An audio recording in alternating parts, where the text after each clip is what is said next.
আর বাংলাদেশের ভেতরে যত দলের উপরে জুলুম আর নির্যাতন হয়েছে, সব থেকে বেশি জুলুম হয়েছে বাংলাদেশ জামাতে ইসলামের উপরে। আপনারা সত্য বললেও সত্য, না বললেও সত্য, কারণ জামাতে ইসলামের শীর্ষস্থানীয় যতগুলো নেতা ছিল সবগুলোকে তারা ফাঁসির কাস্টে ঝুলিয়ে দুনিয়া থেকে বিদায় করে দিয়েছে। ওনাদের চিন্তা ভাবনা ছিল বাংলাদেশে কিয়ামতের আগে অন্তত আর জামাত কমর খাড়া করতে পারবে না।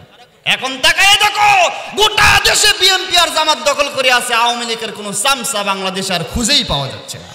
অবস্থা এমন হয়েছে, কেউ যে বলবে যে আমি আওয়ামী লীগ করি, এ কথা বলার সাহস পর্যন্ত মানুষের না। আর এই কথাগুলো আমরা বলতে চাই না, কিন্তু আবেগে বের হয়ে আসে। এই কথাগুলো বলার ইচ্ছেন কি কায়দায়, আর এক একজনের কথাবার্তার সাইজ কি এখন পর্যন্ত একটা চিন্তা করে দেখেন, যে নেত্রী আপনাকে রেখে মানে না বলে পালাইয়া চলে গেল আপনাকে বিপদে ফেলে দিয়ে, আর তার পক্ষে আপনি এখনো কথা বলেন। আপনি একটা মানুষ হলেন? আপনি কি? আপনাকে একটু লজ্জা শরম ধরা দরকার। আর আজকে একজন বলতেছে না বউ আবার আসবে, আজকে আসুক, আমরা তো আর নিষেধ করিনি, আজ থেকে নিষেধ করছি কেউ? আসুক, আসবে, কিন্তু নেত্রী হিসেবে আসবে না, আসামি হিসাবে আসবে। বুবু আইবা, তুমি আইবা গো, সেই দিন আইসা বুবু গদি পাইবা না। বুবু আইবা, তুমি আইবা গো, সেই দিন আইসা বুবু ক্ষমতা পাইবা না।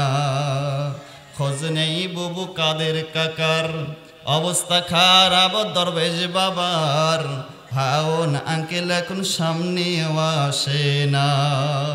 নেতা কর্মী জেলের ভেতর, আমি আছি ডরের ওপর, কখন যেন আসি গ্রেফতারি পরোয়ানা। বুবু আইবা, তুমি আইবা গো, সেই দিন আইসা বুবু গদি পাইবা না। সম্মানিত বগুলাগাড়ির মুসলমানেরা, কেমন আছেন আপনারা? আলহামদুলিল্লাহ, আলহামদুলিল্লাহ, আলহামদুলিল্লাহ নাহমাদুহু ওয়া নাস্তাঈনুহু ওয়া নাস্তাগফিরুহু ওয়া নু'মিনু বিহি ওয়া নাতাওয়াক্কালু আলাইহি ওয়া নাউযু বিল্লাহি মিন শুরুরি আনফুসিনা ওয়া মিন সাইয়্যাতি আ'মালিনা। من يهد الله فلا مضل له ومن يضلل فلا هادي له ونشهد أن لا إله إلا الله وحده لا شريك له ونشهد أن محمدا عبده ورسوله الذي أرسله بالحق بشيرا ونذيرا ودائعا إلى الله بإذنه وسراجا منيرا. فقد قال الله تعالى في كلامه المجيد وفرقان الحميد: أعوذ بالله من الشيطان الرجيم. بسم الله الرحمن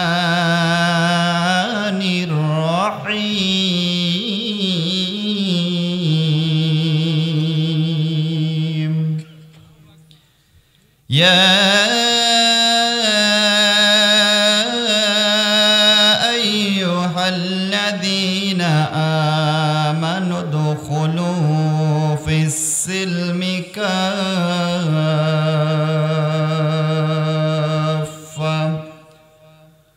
ولا تتبعوا خطوات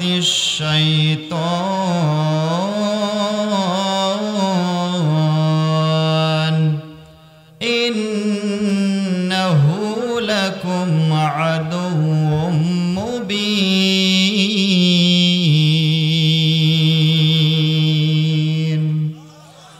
صدق الله المولانا العظيم وأما الشان حديث وعن أبي سعيد الخدري رضي الله تعالى عنه قال قال رسول الله صلى الله عليه وسلم يقول الرب تبارك وتعالى من سجله القرآن عن ذكره مسألة آتيته أفضل ما أوتي الساعلين فضل كلام الله على ساعر الكلام كفضل الله على خلق أو كما قال عليه الصلاة والسلام إن الله وملائكته يصلون على النبي يا أيها الذين آمنوا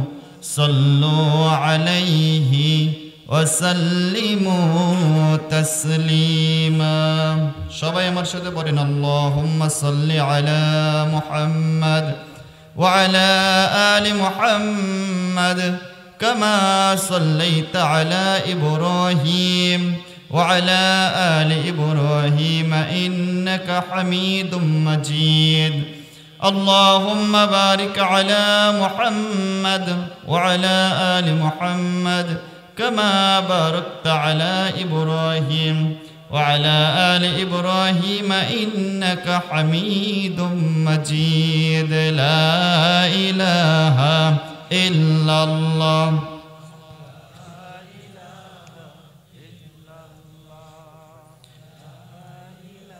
জোরে পড়েন লা ইলাহা ইল্লাল্লাহ লা ইলাহা ইল্লাল্লাহ সবাই জোরে পড়ে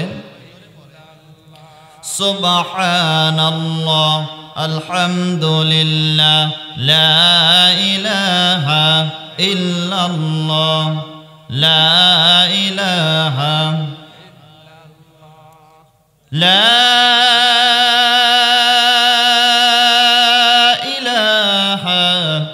ইল্লাল্লাহু মুহাম্মাদুর রাসূলুল্লাহ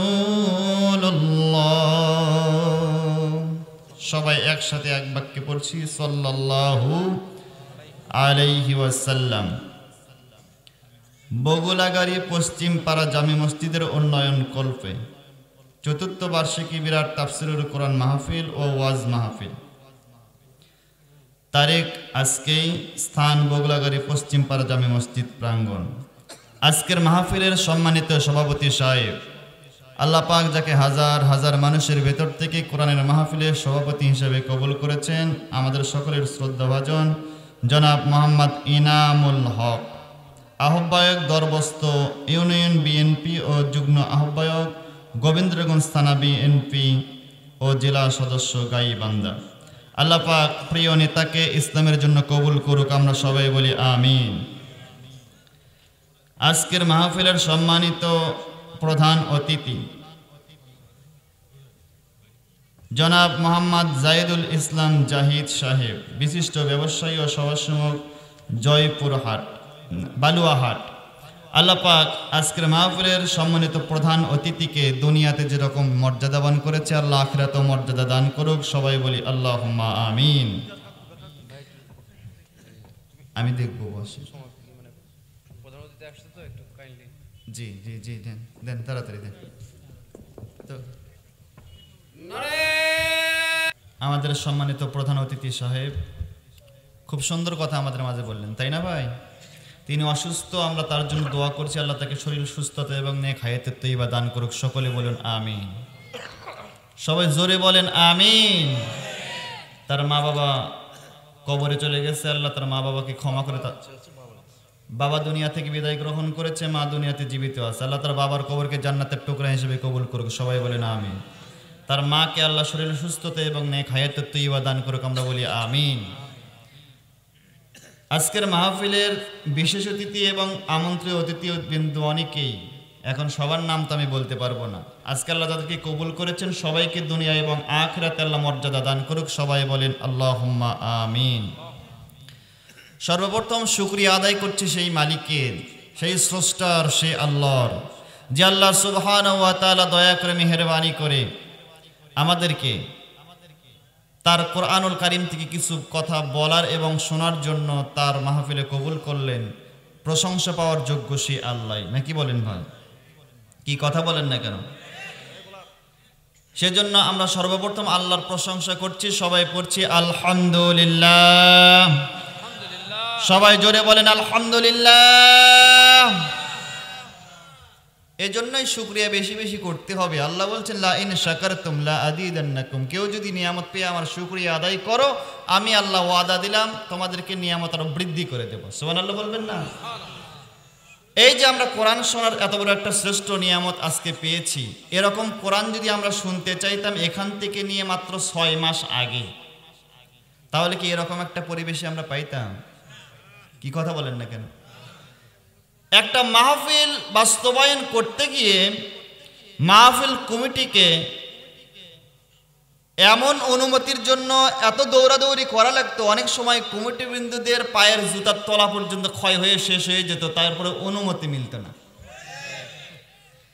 এরপরে অনুমতি দিলেও বিভিন্ন শর্ত দিয়ে তারপরে অনুমতি দেওয়া হতো। কথা বলেন তো? আল্লাহ সেই অবস্থা থেকে তো আমাদেরকে পরিত্রাণ দান করেছেন। এজন্য কি আল্লাহর প্রশংসা জোরে করব না আস্তে করব? তো সবাই জোরে পড়েন আলহামদুলিল্লাহ।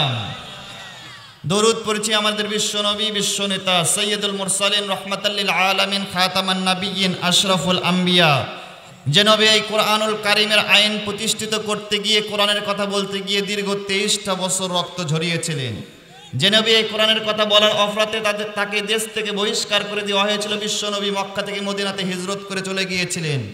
এই কোরআনের আইন বাস্তবায়ন করতে গিয়ে বিশ্বনবী 77টা থেকে 80টা যুদ্ধে নিজে অংশগ্রহণ করেছিলেন। স্বয়ং বিশ্বনবী 27টা যুদ্ধে কোরআনের আইন বাস্তবায়ন করার জন্য বিশ্বনবী নিজে 27টা যুদ্ধের সেনাপতির দায়িত্ব পালন করেছিলেন। সেই বিশ্বনবীর প্রতি অসংখ্য দ্বারাই দরুদ, সবাই বলি সাল্লাল্লাহু আলাইহি ওয়াসাল্লাম। এটা কিসের মাহফিল? সবাই বলুন। কি শুনতে আসছেন? কোরআন শুনতে আসছেন। আল্লাহ বলছেন, আল্লাহ রাব্বুল আলামিন বলেন وَإِذَا قُرِئَ الْقُرْآنُ فَاسْتَمِعُوا لَهُ وَأَنصِتُوا لَعَلَّكُمْ تُرْحَمُونَ।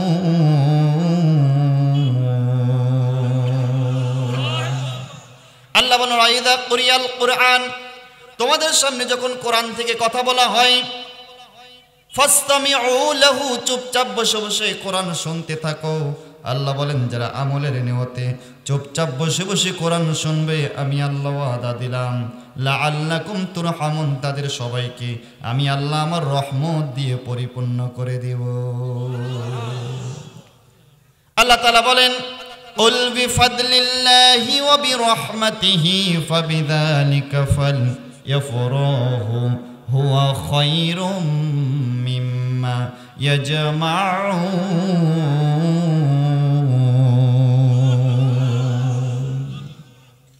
কোরআন শোনার পর কেউ যদি আল্লাহু আকবার বলে, তাফসীরে ইবনে কাসির বর্ণনা করছে তার 3টা লাভ হবে। কয়টা লাভ? কি কথা বলেন না কেন? না এখনো আপনাদের জানের ভেতরে ভয় আছে? তো কথা বলতেছেন না যে? আপনারা কি আমার আলোচনা আগে শোনেন নাই কখনো? এই বগুলা গাড়িতে আমি এখান থেকে 4 বছর আগে এই মাঠেই আসছিলাম, কথাবার্তা বলছিলাম। 4 বছরের ভেতরে জালেমেরা আর অনুমতি দেয়নি, আর মাহফিল করতে দেয়নি। 4 বছর পরে আবার আসার সুযোগ দিলেন। তো আমি আপনাদের সামনে আজকে যে কথাটা বলছি, আল্লাহ বলছেন কোরআনুল কারীম শুনে যদি কেউ আল্লাহু আকবার বলে, ইবনে কাসির বলছে তার লাভ হবে কয়টা? 1 নাম্বার, কোরআন শুনে কেউ যদি আল্লাহু আকবার এই আওয়াজ দেয়, ইবনে কাসির বলছেন তাহলে আল্লাহ রাব্বুল আলামিন তার চেহারার ভিতরে ঈমানের নূর দান করবে। 2 নাম্বার, কেউ যদি কোরআন শুনে আল্লাহু আকবার এই আওয়াজ দেয়, তার রাসূল বলছেন তার শরীরের ভিতরে আল্লাহ কোনো বড় কোনো রোগ দিয়ে তাকে পরীক্ষা করবেন না। 3 নাম্বার, কেউ যদি কোরআন শুনে আল্লাহু আকবার আওয়াজ দেয়, কিয়ামতের দিনে এই কোরআন তার নূর দিয়ে, কোরআনের নূর দিয়ে কোরআন তাকে জান্নাত পর্যন্ত পৌঁছায়া দেবে। কোরআন শুনে আল্লাহু আকবার বলা যাবে? আল্লাহ রাব্বুল আলামিন বলেন কুল বিফাদলিল্লাহি ওয়া বিরহমাতিহি ফাবিযালিকা ইফরাহু হুয়া খায়রুম মিম্মা ইয়াজমাউন।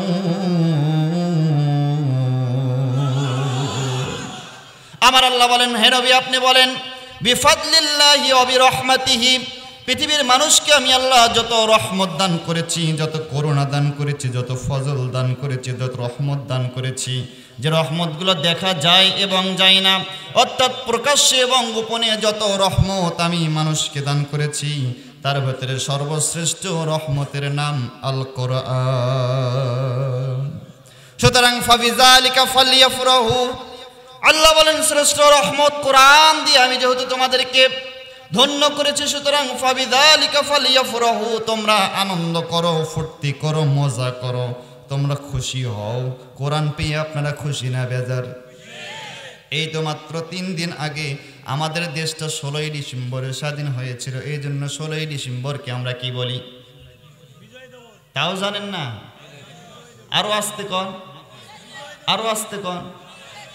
যত আস্তে কই তত জোরে হয়, দেখছেন? উল্টা লোক যে ক্ষমতায় ছিল এতদিন, এই জন্য উল্টা হচ্ছে বাংলাদেশে। বিজয় দিবস 16ই ডিসেম্বরে বিজয় দিবস পালন করা হয়, তার কারণ হচ্ছে অন্য দেশ থেকে আমরা কি স্বাধীন, আমরা কারো পরাধীন নয়। আল্লাহ বলেন অন্য দেশ থেকে তোমরা স্বাধীন হওয়ার কারণে একদিন বিজয় দিবস পালন করো, তোমাদেরকে আর অন্য কারো গোলামি করতে হয় না। কোরআন যদি আমি আল্লাহ নাজিল না করতাম, পৃথিবীতে মানুষ হয়ে আর একজন মানুষের গোলামি করা লাগতো। যেহেতু কোরআন নাজিল করে তোমাদেরকে স্বাধীন করে দিয়েছি, মুক্ত করে দিয়েছি, মৃত্যু পর্যন্ত আমি আল্লাহ ছাড়া অন্য কারো সামনে মাথা নত করা লাগবে না। সুতরাং ফাবিযালিকা ফালইফরাহু, এর কারণে আনন্দ করো, ফুর্তি করো, মজা করো। অন্য দেশ থেকে স্বাধীন হয়ে একদিন ফুর্তি করেছো, আনন্দ করেছো, মজা করেছো 16ই ডিসেম্বরে। তোমাদেরকে আমি যেহেতু চিরদিনের জন্য স্বাধীন করে দিয়েছি, এজন্য একদিন আনন্দ করলে হবে না, একটা মাস রোজা রেখে তোমরা আনন্দ করতে থাকো কোরআন পাওয়ার কারণে। যার দিলেতে আছে কোরআন নেই তো তাহার ডর, কোরআন সারা হৃদয়খানি শয়তানেরই ঘর। কোরআন মোদের মাথার মুকুট, কোরআন মোদের মূল, আল্লাহর কোরআন সারবে যারা হারাবে দুকুল। আল্লাহ বলেন ফাবিযালিকা ফালইফরাহু, কোরআন যেহেতু পেয়েছো, অন্যদের থেকে আমি আল্লাহ স্বাধীন করে দিয়েছি, এজন্য একদিন আনন্দ করো। কোরআন পাওয়ার কারণে সমস্ত পৃথিবীর মাখলুকের ভেতরে তোমাদেরকে শ্রেষ্ঠ জাতি, শ্রেষ্ঠ মাখলুক হিসেবে যেহেতু শ্রেষ্ঠত্ব দিয়েছে, এজন্য একদিন আনন্দ করলে হবে না, একটি মাস রোজা রেখে কোরআন নামক শ্রেষ্ঠ নিয়ামত পাওয়ার কারণে আনন্দ করতে থাকবা। সুবহানাল্লাহ। সেই কোরআন শুনতে আসছেন, সেই কোরআনুল কারীম শুনতে আসছেন। এই কোরআনের ভেতরে কি কোনো দলের কথা আছে? হ্যাঁ আছে। কার দল? হিজবুল্লাহ। কার দল? আল্লাহর দলের কথা আছে। এখন আল্লাহর দলের কথা হবে, শয়তানের কথা আছে? শয়তান, আল্লাহ বলছেন যে কোরআন এমন একটা কিতাব, এর ডান দিয়েও শয়তান ঢুকতে পারবে না, বাম দিয়েও ঢুকতে পারবে না, সামনে দিয়েও ঢুকতে পারবে না, পেছন দিয়েও ঢুকতে পারবে না, ওপর দিয়েও ঢুকতে পারবে না, নিচ দিয়েও ঢুকতে পারবে না। চতুর্দিক দিয়ে আল্লাহ এমনভাবে হেফাজত করেছেন। আর আল্লাহ নিজেই বলেছেন ইন্না নাহনু নাযালনা যিকর ওয়া ইন্না লাহু লাহাফিজুন, কোরআন নাজিল করেছি আমি আল্লাহ, এর হেফাজতের দায়িত্ব আমি আল্লাহ আমার হাতেই রেখে দিলাম। সুবহানাল্লাহ। হেফাজত কার হাতে হবে? আচ্ছা, এই যে একটা আলো জ্বলতেছে, একটা নির্দিষ্ট সুইচ আছে না ভাই? কি কথা বল না কেন? একটা সুইচ আছে।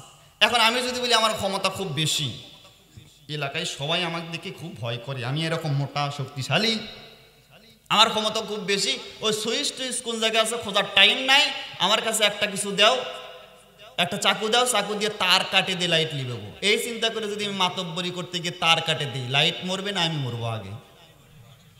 কি শর্ট খাইয়ে মরা ছাড়া? আল্লাহ বলেন কোরআন নাজিল করেছি আমি আল্লাহ, আর সুইচ রেখেছি আমার হাতে। পৃথিবীর সমস্ত মানুষ মিলে যদি কেটে দিয়ে কোরআন নামক আলো নিভে দিতে চায়, তারাই দুনিয়া থেকে শেষ হয়ে যাবে, আমার কোরআন পৃথিবী থেকে শেষ করতে। তার বাস্তব প্রমাণ আমরা দেখতে পাইলাম গত 16 বছর। কম চেষ্টা করেনি, কম চেষ্টা করছে, কম চেষ্টা করেনি, কিন্তু পারছে। যত কোরআনের মাহফিলে বাধা সৃষ্টি করেছে মানুষ, কোরআনের প্রতি তত বেশি আকৃষ্ট হয়েছে। যত আলেমদেরকে গ্রেফতার করেছে ততই মানুষ আলেমের প্রতি আকৃষ্ট বেশি হয়েছে। যত আলেমদেরকে জেলখানায় বন্দী করে শাস্তি দেওয়া হয়েছে, মুসলমানেরা মানুষেরা তত আলেমদের প্রতি শ্রদ্ধা এবং ভক্তি বেশি করেছে। আল্লাহ বলছেন, যেহেতু নাজিল করছি আমি আল্লাহ, হেফাজত করব আমি আল্লাহ। কোরআনের ভেতরে যেহেতু নাজিল করছেন আল্লাহ, শ্রেষ্ঠ রহমত, তো কোরআনের ভেতরে আপনারা বললেন দলের কথা আছে, শয়তানের কথাও আছে। এখন আল্লাহর কথা যদি বলি তাহলে আপনার মন খুশি হবে নাকি? আর শয়তানের কথা বললে কেন? শয়তান কি আপনার বন্ধু নাকি? তো বেজার হবেন কে? যদি শত্রু হয়, আজকে যে আয়াতটা বলছি ওখানেও তাহলে এই কথাই বলছি, তো যদি শত্রুই হয় তাহলে আপনি বেজার হচ্ছেন কারণ কি? কথা বলেন।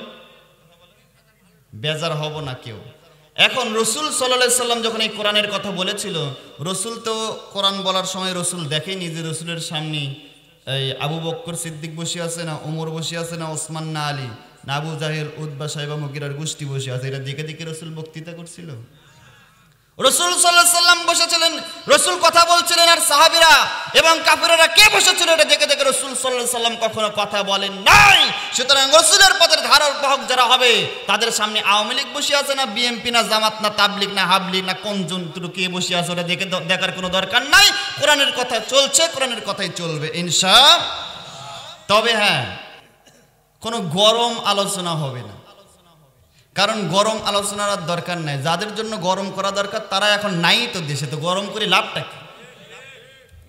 ও পালায় চলে গেছে, তো গরমটা করব কেন? এখন বুঝাইতে হবে মানুষকে, কিন্তু অবশ্যই তারা যে অপকর্মগুলো করেছে তার কিছু অংশ মানুষকে বলা দরকার, বোঝানো দরকার, আর এটা থেকে শিক্ষা গ্রহণ করা দরকার। আল্লাহ কাউকে ছাড় দেয়, কিন্তু ছেড়ে আল্লাহ। আওয়ামী লীগের পতন হবে এটা মানুষ চোখ দিয়ে দেখা তো দূরের কথা, স্বপ্নেও ধারণা করেনি মানুষ।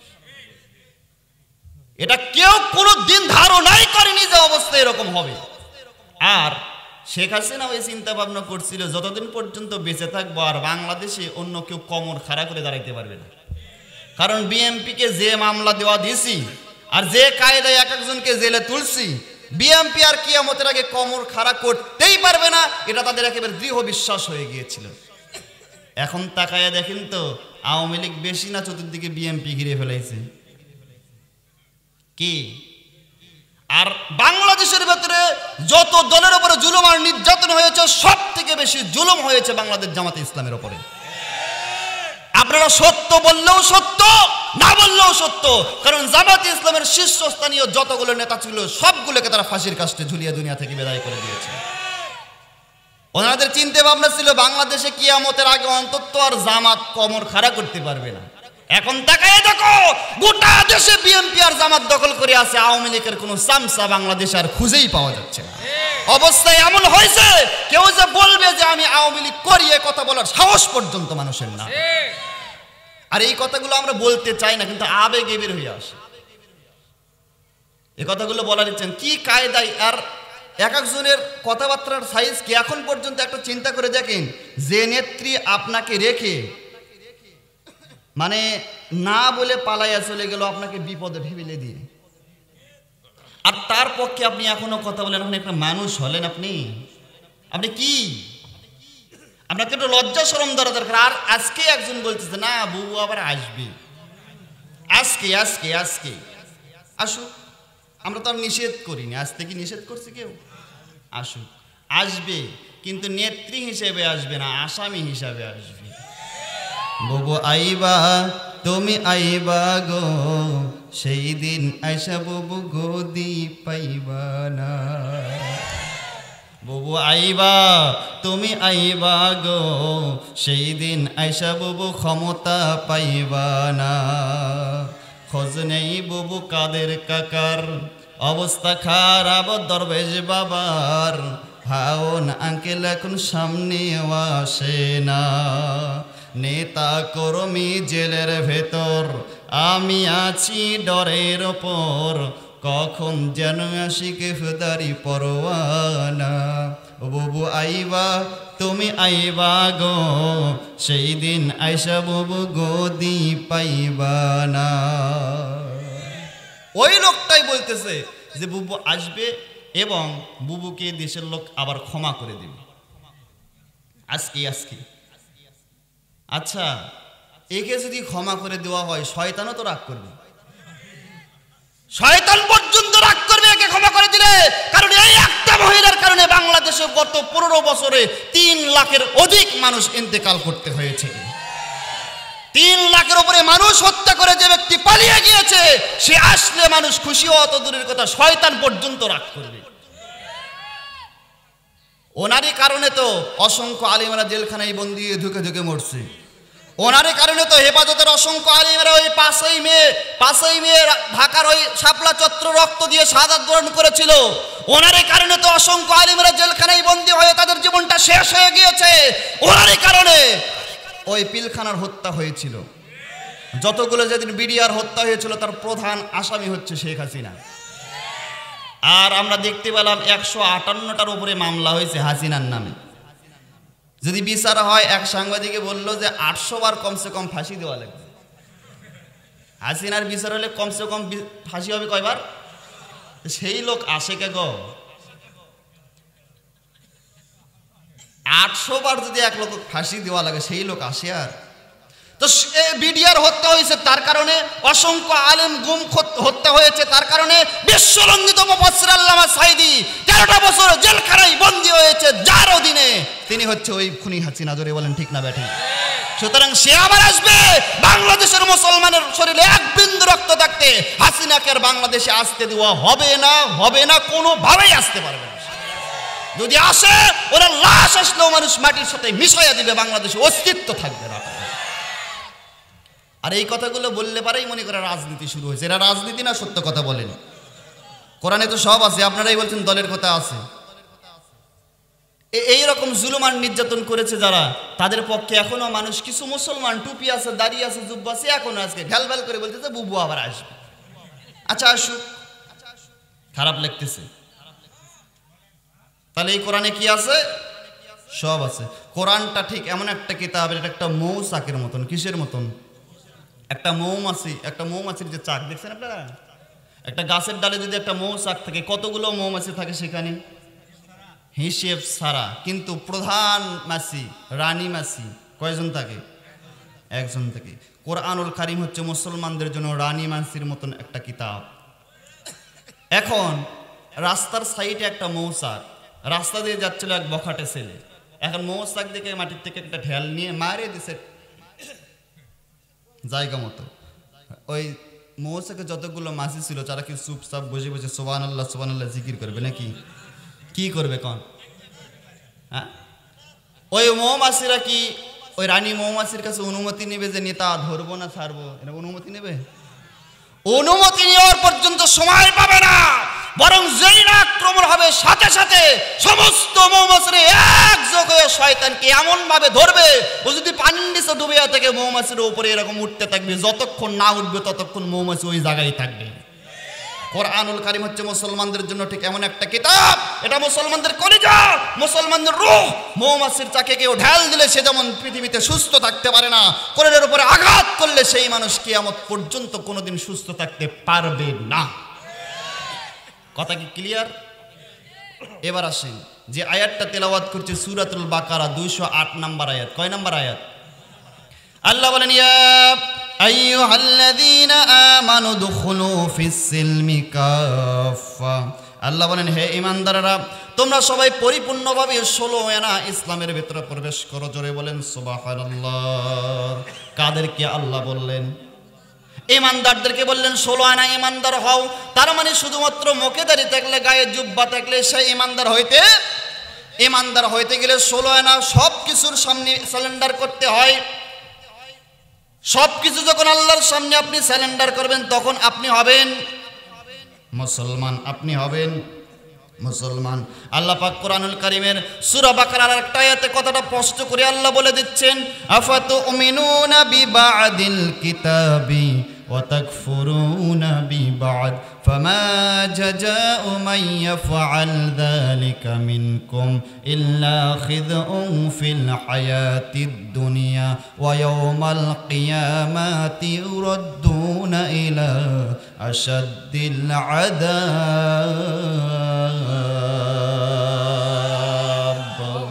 আল্লাহ তাআলা বলেন আফাতুমিনুনা বিবাদিল কিতাব, হে পৃথিবীর মানুষেরা তোমরা কি কিতাবের কিছু মানবার কিছু অস্বীকার করবে, এরকম করবা নাকি? অর্থাৎ ইসলামের যেটা সুবিধা মানলে সেটা মানবে, যেটা মানতে গিয়ে বিপদ আপদ মুসিবত আসবে সেটা মানা থেকে বিরত থাকবে, এরকম করবা নাকি? আল্লাহ বলেন যারা কিতাবের কিছু মানবে কিছু অস্বীকার করবে, ফামা জাযাউ মান ইয়াফআল যালিকা মিনকুম ইল্লা খিজউন ফিল হায়াতিদ দুনিয়া, এই সমস্ত মানুষের জন্য আমি আল্লাহ দুনিয়ার জীবনটা কষ্টের জীবন দান করে দিব। ওয়া ইয়াউমাল কিয়ামাতি ইউরাদ্দুনা ইলা আশাদ্দিল আযাব, আর কিতাবের কিছু মানবে কিছু অস্বীকার করবে যারা, কিয়ামতের দিন এই মুনাফিক মার্কা লোকদেরকে আমি আল্লাহ ধরে জাহান্নামের কঠিন আযাবে গ্রেফতার করে ফেলবো। জোরে বলেন নাউজুবিল্লাহ। কিতাবের কিছু মানবেন, ইসলামের কিছু মানবেন, এ সুযোগ আল্লাহ আপনাকে দেন নাই। আপনি অসুস্থ মানুষ, আমাদের জন্য দোয়া করবেন ইনশাআল্লাহ। আল্লাহ ঠিক অবশ্যই ইনশাআল্লাহ। তাহলে ইসলামের কিছু মানা কিছু না মানা, কিছু মানবেন যেটা সুবিধা আর কিছু অস্বীকার করবেন, এরকম করবেন নাকি? আচ্ছা উঠতেছেন কেন ভাই? কি শেষ করে দিব নাকি? কিসের পেশা? আমরা তো কোরআন থেকে কথা বলতে নিয়ত করেছি ইনশাআল্লাহ। কিতাবের কিছু মানবে কিছু অস্বীকার করবে, তাদের নাম জোরে কন না, কোনো ভয় পাচ্ছেন? আচ্ছা মুনাফিক আমাদের সমাজে আছে? জালেম নাই, কিন্তু মুনাফিকগুলো ওত পেতে পেতে বসে আছে। কাফের আর নাই এখন, কিন্তু মুনাফিকগুলো চুপ চুপ করে করে করে করে বসে আছে। কাফের বলা হয় ওই ব্যক্তিকে যে ডাইরেক্ট কোরআনকে অস্বীকার করে, সেই ব্যক্তির নাম কাফের। আর যেই ব্যক্তি কোরআন মানিয়ে এই কথা বলে কিন্তু যেটা মানতে গেলে বিপদ আসে সেটা থেকে বিরত থাকে, সেটা গ্রহণ করে না। যখন দেখে নামাজের কথা হচ্ছে, হুজুর কান্দে, তাইফের কথা কয়ে হুজুরের চোখ দিয়ে পানি পড়ে সে বসে বসে কাঁদে। কিন্তু যখনই বলে ইসলামী আন্দোলন রসুল করেছিলেন, এটা করা আমাদের জন্য ফরজ আইন, নামাজ পড়া যেরকম ফরজ, রসুল যেরকম ইসলামের কথা বলতে গিয়ে মার খেয়েছিল, ইসলামী আন্দোলন করেছিল, এটাও আমাদের জন্য ফরজ, তখন ও ক্যাটোরোমেটর ক্যাটোরোমেটর ক্যাটোরোমেটর ক্যাটোরোমেটর করতে থাকে। এটার নাম কি? এর নাম কি? একটা বাচ্চা গেছে ওই মাঠে বেড়াইতে গিয়ে দেখে মানে অল্পটুক পানির ভেতরে কতগুলো ব্যাঙের বাচ্চা, পানি তো অল্পটুক, তার ভেতরে ব্যাঙের বাচ্চা এরকম নাড়াচাড়া নাড়াচাড়া নাড়াচাড়া করতেছে। এখন ব্যাঙের বাচ্চা যখন ছোট্ট থাকে তখন দেখতে কিসের বাচ্চার মতন দেখা যায়? স্যাং মাছ, ষাটি মাছ, শৌল মাছ, এই মাছের বাচ্চা যেরকম ব্যাঙের বাচ্চা প্রায় একই রকমই দেখা যায়। আর ছোট্ট মানুষ তো ও মনে করছে এতগুলো মাছের বাচ্চা, ও চিন্তা ভাবনা করে খুব আদর যত্ন করে সবগুলো ধরছে। কিসের বাচ্চা? ব্যাঙের বাচ্চা। ওগুলো খুব সুন্দর করে একটা জিনিসে করে নিয়ে বাড়িতে নিয়ে এসে মাকে বলছে, মা দেখো খোকা আজকে কতগুলো বাচ্চা নিয়ে যাচ্ছে, মাছের বাচ্চা, এগুলো তুমি সুন্দর করে রান্না করো। মা খুলে দেখে আল্লাহ একটাও মাছের বাচ্চা নয়, সবগুলো কিসের বাচ্চা? দেখতে কিসের মতন? আমাদের সমাজে এরকম কিছু মুনাফিক আছে, মুখে দাঁড়িয়ে আছে, মাথায় টুপি আছে, গায়ে জুব্বা আছে, ও নামাজ পড়ে, কপালে নামাজের চিহ্ন আছে, সিজদার চিহ্ন আছে, কিন্তু ও মুসলমান নয়, ওই খাঁটি মুনাফিক। এই মুনাফিকদেরকে চিনতে হবে, এই মুনাফিকদেরকে। তো আল্লাহ বলছেন কিতাবের কিছু মানবা কিছু অস্বীকার করবা, এরকম কোনো সুযোগ আল্লাহ দেয় নাই। আজকে আমরা ইসলামটাকে মনে করছি শুধুমাত্র একটা নামাজ পড়াটাই ইসলামের মূল কাজ, এটাই আমরা মনে করছি, একটা অংশ মনে করছি আমরা। একটা বৃদ্ধা লোক গোবিন্দগঞ্জ বাজারে গেছে বিকালবেলা আসর নামাজ পর, গিয়ে দেখে একটা ভ্যানের ওপরে একটা লোক কাপড় বিক্রি করতেছে। তো বলতেছে যেটা কাপড় যেটা নেবেন, এখানে হাফ প্যান্ট আছে, ফুল প্যান্ট আছে, গেঞ্জি আছে, সোয়েটার আছে, জ্যাকেট আছে, যেটা নেবেন সেটাই 20 টাকা, যেটা নেবেন সেটাই। এখন মুরব্বী মানুষ, শিখতে মানুষ, এরকম কিছু মানুষ আছে না? ও দেখছে যে হাই একটা কাপড়, ছোট কাপড়ও 20 টাকা, বড় কাপড়ও 20 টাকা। মুরব্বী চিন্তা করছে তাহলে টাকা দিয়ে ছোট কাপড় নেবো কেন, টাকা যেহেতু আগে বড় দেখেই নেই। বড় দিকে একটা জ্যাকেট নিয়েছে আর বড় দিকে একটা একেবারে মানে অনেক লম্বা দিকে একটা পায়জামা কিনছে। দুটা কয় টাকা? 40 টাকা দিয়ে কিনে নিয়ে যাচ্ছে। জ্যাকেটটা গায়ে দিকে মাশাআল্লাহ অনেক বড় হয়েছে, খুব সুন্দর, কিন্তু পায়জামাটা যেই ঠ্যাঙের মধ্যে দিছে বাপ, দিয়ে দেখে পায়জামা পায়ের নিচে আরো 4-5-8 আঙ্গুলের মতন ঝুলে ঝুলে বেড়াচ্ছে। এখন মুরব্বী চিন্তা করছে, হুজুর বলছে, ইমাম সাহেব বলছে পুরুষ মানুষের জন্য টাকনুর নিচে কাপড় পরা হ্যাঁ হারাম। তো হুজুর চিন্তা করে, মুরব্বী চিন্তা করছে যেহেতু টাকনোর নাচে কাপড় পরা হারাম, তাহলে এখন অতিরিক্ত 5-6 আঙ্গুল যেটা আছে সেটা কি করা লাগবে? কাটে সেলাই করা লাগবে। বাড়ির গিন্নিকে তার স্ত্রীকে বলছে যে গো খোকনের মা শুনছো কি, এই যে একটা পায়জামা কিনছি দাম মাত্র 20 টাকা, এই পায়জামাটা কিনে দেখতেছি আমার পায়ের থেকে 4-5 আঙ্গুল একটু বড় হয়, তোমার একটু কাজ, তুমি কষ্ট করে এটা একটু 4-5 আঙ্গুল কেটে একটু মুড়ে দিয়ে তো 2 আঙ্গুল, তাহলে আর আমার বড় হবে না, আর গুণাটনা কিচ্ছু হবে না। বুড়ি মানুষ করছে হ্যাঁ চোখেই দেখি না, সুই লাগাতেই পারি না, কি এক কষ্টে একদিন যাবার প্যান্ট পিন্দার শখ হয়েছে, আমি পারবো না, যাও। তো বুড়ো কি করবে, বুড়ো চলে গেছে বড় পুত্রবধূর কাছে, গিয়ে বলছে যে বৌমা তোমার একটু কষ্ট করে যদি কাজটা করতা, এই পায়জামাটা কেটে 4 আঙ্গুল কেটে ফেলবা আর 2 আঙ্গুল মুড়ে দেবা, তাহলে আমার আর কোনো সমস্যা হবে না, 20 টাকা দিয়ে কিনছি, এই টাকার তো আর নষ্ট করা যায় না। বুঝতেছেন কথা? বড় পুত্রবধূ বলছে যে আমারও সময় নাই, ছোট পুত্রবধূ আপনার সবসময় বাড়িতে বসেই থাকে, তার কাজ কাম নেই, ছেলে মেয়ে নাই, আমার 2টা ছেলে মেয়ে, এগুলোকে সামলাতে হয়, স্কুলে নিয়ে যেতে হয়, কত ঝামেলা, আমি পারতেছি না আব্বা, আপনি ছোট পুত্রবধূকে দেন, ওর কাজ কাম নেই, ও আপনাকে সেলাই করে দেবেন। ছোট পুত্রবধূকে বলছে, ছোট পুত্রবধূ 4 ইঞ্চি কাটে আরো 2 ইঞ্চি মুড়ে তাকের উপরে বাঁশের উপরে রেখে দিছে। এখন পুত্রবধূ মানে ছেলে মেয়েকে নিয়ে স্কুলে চলে গেছে, আর ছোট পুত্রবধূ 4 ইঞ্চি কাটছে, কাটে 2 ইঞ্চি মুড়ে দিছে, তাহলে কয় ইঞ্চি হলো? 6 ইঞ্চি গেছে। বুড়ি এখন ঘরে বসে বসে চিন্তা করতেছে, আল্লাহ বুড়ো মানুষ একটা কথা কইলো, এখন যদি তা না শুনি, আর এখন যদি বুড়োটা মরে যায়, সব সময় খালি এই চিন্তাই হবে, এই চিন্তাই আমার একেবারে খুব কষ্ট পাওয়া লাগবে। সুতরাং বুড়ি সেখান থেকে পায়জামা টেনে আরো 4 আঙ্গুল কাটে আরো 2 আঙ্গুল মুড়ে দিছে, তাহলে 12-6 কত হলো? ছোট পুত্রবধূ কাটছে, বড় পুত্র মানে স্ত্রী কাটছে, বড় পুত্রবধূ একই চিন্তা করছে যে আমারও কাটা দরকার, আব্বা যদি মরে যায় তাহলে আমি খুব মনে কষ্ট পাবো, সেও 6 আঙ্গুল মানে কাটে মুড়ে দিচ্ছে, তাহলে 3-6 18 আঙ্গুল যদি একটা পায়জামার কাটে, ও পায়জামা কি আর পায়জামা থাকে? ও কি হয়েছে, ওটা কিচ্ছু হবে না, ওটা দিয়ে আর কিছুই হবে না। বুড়ো বাজার থেকে আসে পায়জামাটা নিয়ে দেখে সব বোনাস, 20 টাকায় শেষ। আমি হাসির জন্য আমি আপনাদেরকে কথাটা বললাম না, আজকে আমাদের ইসলামটাকে ঠিক একই রকমভাবে আমরা শেষ করে দিচ্ছি। কেউ বলতেছে ওপরে হাত বাঁধো, কেউ বলতেছে নিচে হাত বাঁধো, কেউ বলতেছে আমিন জোরে বলো, কেউ বলো আমিন আস্তে বলো, কেউ বলতেছে এ করো, কেউ বলতেছে ওটা করা যাবে না, এ করা যাবে না, এদিকে যাওয়া যাবে না, এদিকে যাওয়া যাবে। ইসলামটাকে কাটতে কাটতে কাটতে কাটতে ভাগ করতে করতে এমন করেছি আমরা, পুরা ইসলাম তো নাই, ইসলামটাকে কাটতে কাটতে ইসলামটাকে ধ্বংস করে দিয়েছি আমরা। এই যে দেখতে পাচ্ছেন না তাবলীগের ভেতরে কি হচ্ছে, এখন মারামারি করে শেষ একাচ্ছ। এই সময় এটা একটা কাজ হলো, যে সময় মুসলমানদের জন্য সব থেকে ঐক্যবদ্ধ থাকা দরকার ছিল, মুসলমান সব সময় এক প্ল্যাটফর্মে আসা দরকার, আর সেই সময় আপনারা মারামারি করে একজন ভাই হয়ে আরেকজন ভাইকে নিহত করে দিলেন। আপনাদের মাধ্যমে কেমনি ইসলামের কি হইতে পারে একটু চিন্তা ভাবনা করা দরকার, কথা বলেন ঠিক না বেঠিক?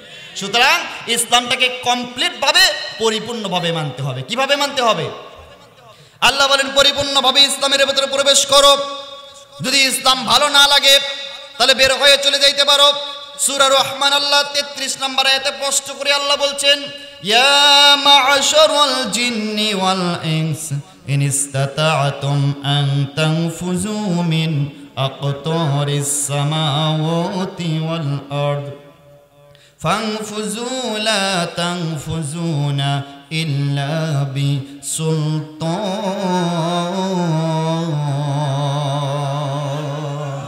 আল্লাহ বলেন হে মানুষেরা এবং জিনেরা শোনো, ইয়া মা'শারাল জিন্নি ওয়াল ইনস, হে মানুষেরা এবং জিনেরা স্পষ্টভাবে শোনো, ইন ইসতাতাতুম আন তানফুযু মিন আকতারিস সামাওয়াতি ওয়াল আরদ, আমি আল্লাহ তোমাদেরকে যে বিধান দিয়েছি, অর্থাৎ যে ইসলাম ভালো না লাগে তাহলে ইসলাম ছাড়া অন্য কোনো জীবন আদর্শ যদি পাও, ইসলাম ছাড়া যদি অন্য কোনো শান্তির ধর্ম পাও, তাহলে আমি আল্লাহ যেহেতু ইসলামের মালিক, আমি আল্লাহ ছাড়া অন্য কোনো জমিন যদি থাকে, আমি আল্লাহ ছাড়া অন্য কোনো আসমান যদি কেউ সৃষ্টি করে থাকে, আমি আল্লাহ ছাড়া অন্য কেউ যদি এই পৃথিবী সৃষ্টি করে থাকে, সেই পৃথিবীতে চলে যাও।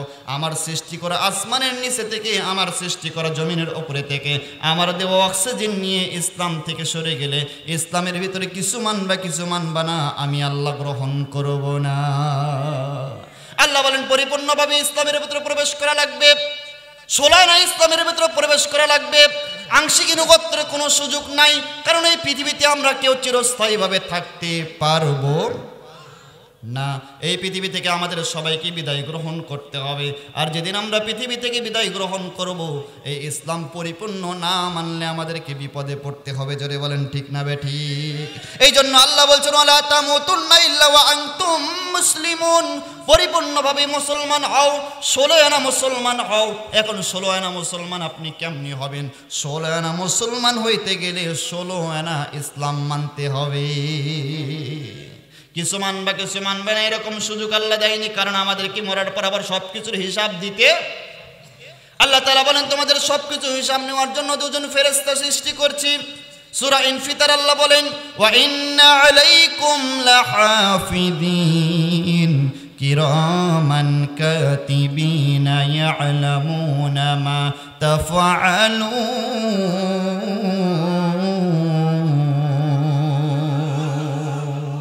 আর জোরে বলেন আল্লাহু আকবার। আল্লাহ বলেন ওয়া ইন্না আলাইকুম লাহাফিজিন, তোমাদের প্রত্যেকটা কথা এবং কাজ লিপিবদ্ধ করার জন্য দুইজন ফেরেশতা আমি আল্লাহ নিযুক্ত করে রেখেছি। মা ইয়ালফিজু মিন কাওলিন ইল্লা লাদাইহি রাকীবুন আতীদ। আল্লাহ পাক বলেন মানুষ এমন কোনো কথা বলতে পারে না, এমন কোনো কাজ করতে পারে না যা ফেরেশতারা লিপিবদ্ধ না করে, রেকর্ড না করে, অডিও ভিডিও না করে। যা কিছু বলা হয়, যা কিছু করা হয়, সব কিছু লিপিবদ্ধ করার ব্যবস্থা করেছেন কে?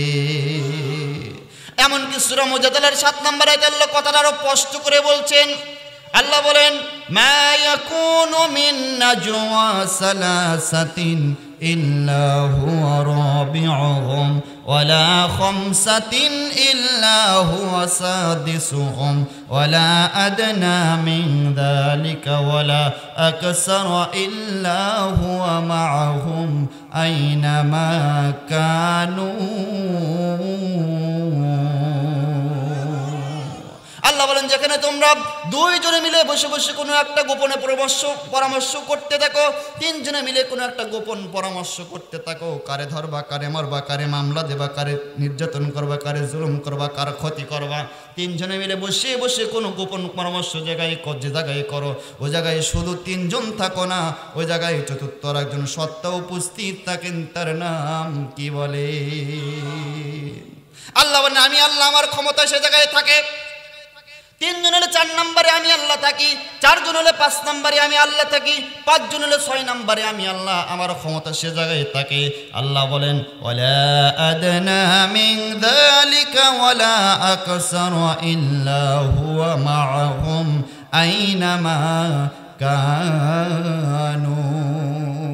বান্দারে তোমরা সংখ্যার থেকে বেশি হও বাট কম হও, তুমি থাকো যেখানে, তোমার সাথে আমি আল্লাহ, আমার ক্ষমতা থাকে সেখানে। জোরে বলেন সুবহানাল্লাহ।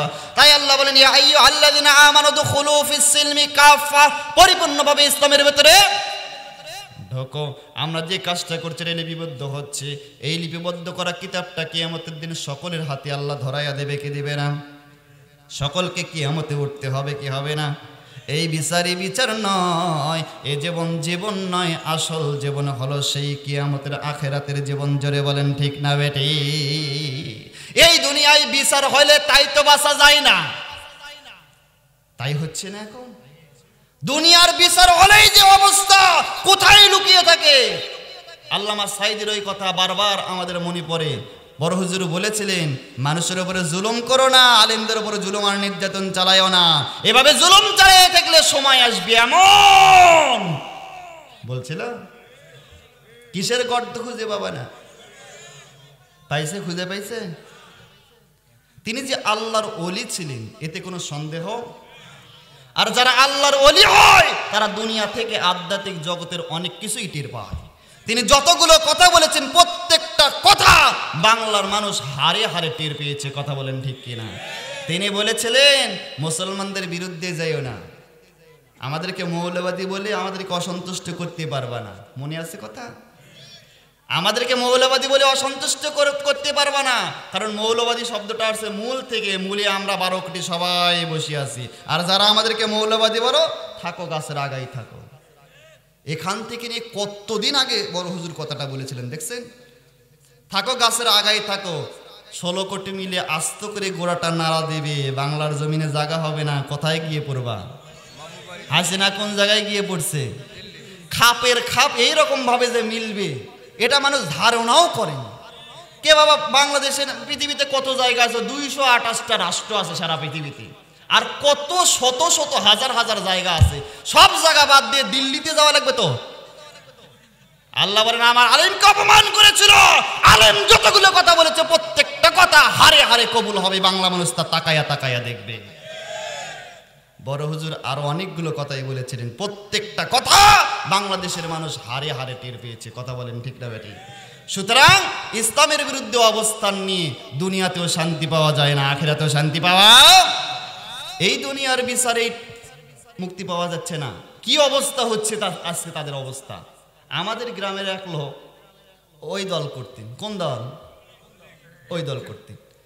তো ওই দল করার যেদিন সরকার পতন হলো, ওর দাপট ভাই এত দাপট ছিল, ও যখন একটা মানে কোনো কথা বলতো ওর আশেপাশে আর অন্য বিএনপি এবং জামাতের কোনো লোক কথা বলতে পারতো না, এত দাপট ছিল। তো যেদিন 4 তারিখে অবস্থা করুণ অবস্থা, কিন্তু 4 তারিখেও যে হাসিনা 5 তারিখে পালাবে মানুষ কি জানে? হাসিনাও তো জানে না। 4 তারিখেও জোহরের নামাজের পর ওর যে দাপট, ও বলতেছে যে এমন একটা বুদ্ধি করবে যতই চেষ্টা করুক সুলফল একদিনের ভিতরে হেফাজত যেভাবে শেষ করছে 10 মিনিটের ভিতরে, এদেরকে 10 মিনিটও লাগবে না। পরের দিন যখন জোহরের নামাজের আগে শুনতে পারছে হাসিনা পালাইছে, হাসিনার আগে ওই পালাইছে। এখন পর্যন্ত নাই, কোন জায়গায় আছে আল্লাহই ভালো জানে। বিকালবেলা মাগরিবের নামাজের পর একজন আমাকে ফোন দিয়ে বলছে, হুজুর ওই মালের বাড়ি তো সব আগুন লেগে পুড়ে দেওয়ার জন্য সব আসছে বিএনপির লোকজন, দিয়ে জ্বালাইছে, আগুন লেগে পুড়িয়ে ফেলবে। তাই বললাম যে পুড়ে ফেলাটা কি ঠিক হবে তোমাদের? কি মানে শয়তান তো পালিয়ে চলেই গেছে, বউ ছেলে মেয়ে কেউ নাই, সব পালিয়ে চলে গেছে, বাড়িটা পড়ে আছে, অন্তত আমরা অফিস ঘর বানাই, তোমরা আমি পুড়িয়ে ফেলে যে লাভটা কি? তো পরবর্তীতে আর পুড়িয়ে ফেলা হয়েছে না, এখন পর্যন্ত শয়তান আর আসেনি। তাহলে দেখেন দুনিয়ার সামান্য বিচার, এই বিচারেই মানুষ পার পাচ্ছে না। আর আল্লাহ বলছেন কিয়ামতের দিন যা কিছু করা হয় ছোট হোক বড় হোক সবকিছু লিপিবদ্ধ করা হচ্ছে, আর প্রত্যেকটা কিছুর বিচার কিয়ামতের দিন। সেদিন বাঁচা যাবে নাকি? এই লিপিবদ্ধটা আল্লাহ কিয়ামতের দিন বের করবেন, বের করে দিয়ে এরকম কিতাব আকারে বের করবেন। কি আকারে? সূরা বানী ইসরাঈল 13 নম্বর আয়াত আল্লাহ বলেন وَكُلَّ إِنسَانٍ أَلْزَمْنَهُ طَائِرَهُ فِي عُنُقِهِ وَنُخْرِجُ لَهُ يَوْمَ الْقِيَامَةِ كِتَابًا يَلْقَاهُ مَنشُورًا। আল্লাহ বলেন প্রত্যেকটা মানুষের কৃতকর্মকে, প্রত্যেকটা মানুষের কথা এবং কাজকে আমি আল্লাহ তার গলার মালা বানাইয়া দিয়েছি, অর্থাৎ গলার কাছে একটা ছোট্ট গুটলির মতন রেখে দিয়েছি। মানুষ এমন কোনো কথা বলতে পারে না, এমন কোনো কাজ করতে পারে না ওই গুটলির ভিতরে লিপিবদ্ধ হয় না, গুটলিটা দেখাও যাবে না, ধরাও যাবে না, কিন্তু আল্লাহ বলছেন ফি উনুকি আছে। তাহলে বিশ্বাস করতে, আল্লাহ বলেন ওই গুটলির ভিতরে সবকিছু লিপিবদ্ধ করা হয়।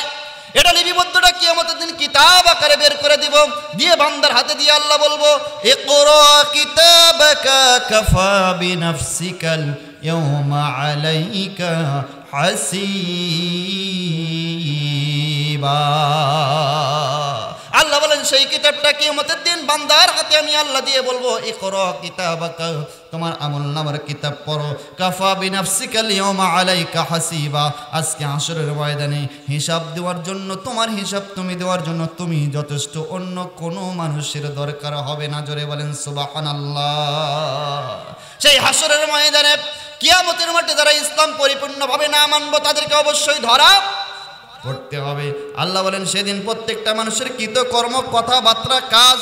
কি ব্যাপার সবাই উঠে চলে যাচ্ছে, আলোচনা শেষ করে দিব নাকি?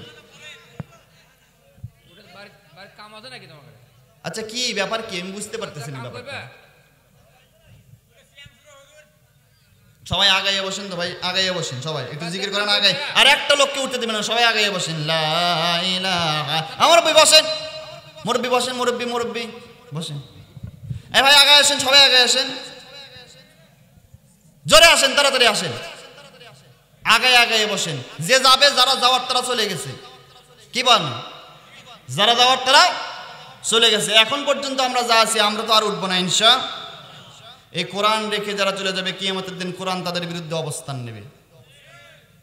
আপনি ঠিক বললেও ঠিক, না বললেও ঠিক। সূরা ফুরকান 30 নম্বর আয়াত আল্লাহ বলছেন ওয়াকালার রাসূল ইয়া কওমি ইত্তাখাযু হাযাল কুরআনা মাহজুরা, যারা কোরআনকে তামাশা হিসেবে গ্রহণ করবে, কোরআনের কথা বলতে মানে কোরআনের কথা শুনতে এসে কোরআনকে ফেলে রেখে চলে যাবে, কোরআনকে তামাশা হিসেবে গ্রহণ করবে, কিয়ামতের দিন আমি রাসূল তাদের বিরুদ্ধে আমি রাসূল নিজে মামলা দায়ের করব।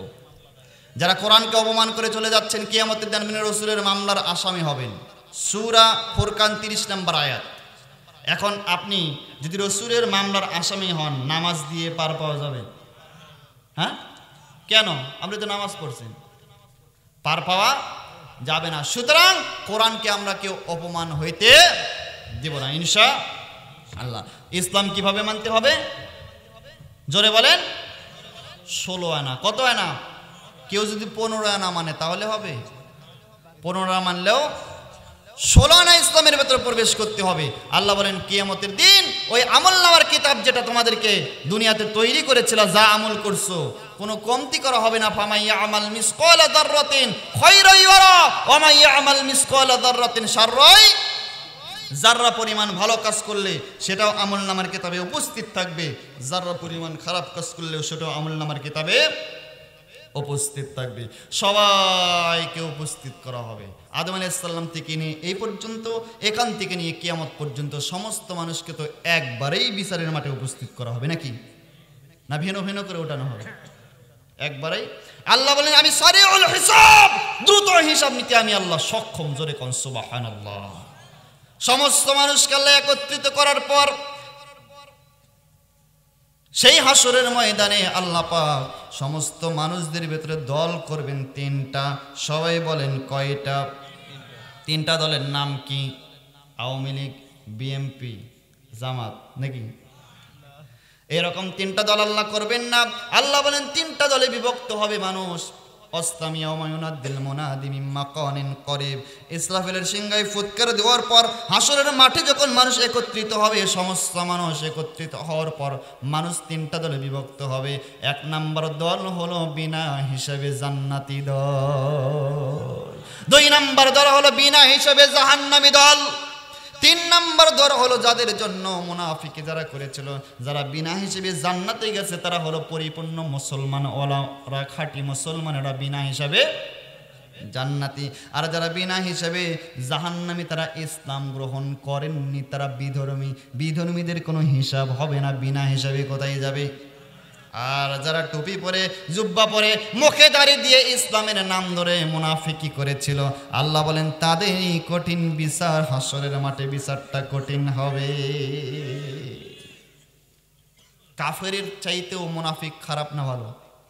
আল্লাহ বলছেন ইন্নাল মুনাফিকিনা ফিদ দারকিল আসফালি মিনান নার, কিয়ামতের দিন মুনাফিকদেরকে একেবারে জাহান্নামের তলদেশে স্থান করে দেওয়া হবে। কাফেরের পায়ের তলেই থাকবে মুনাফিকেরা।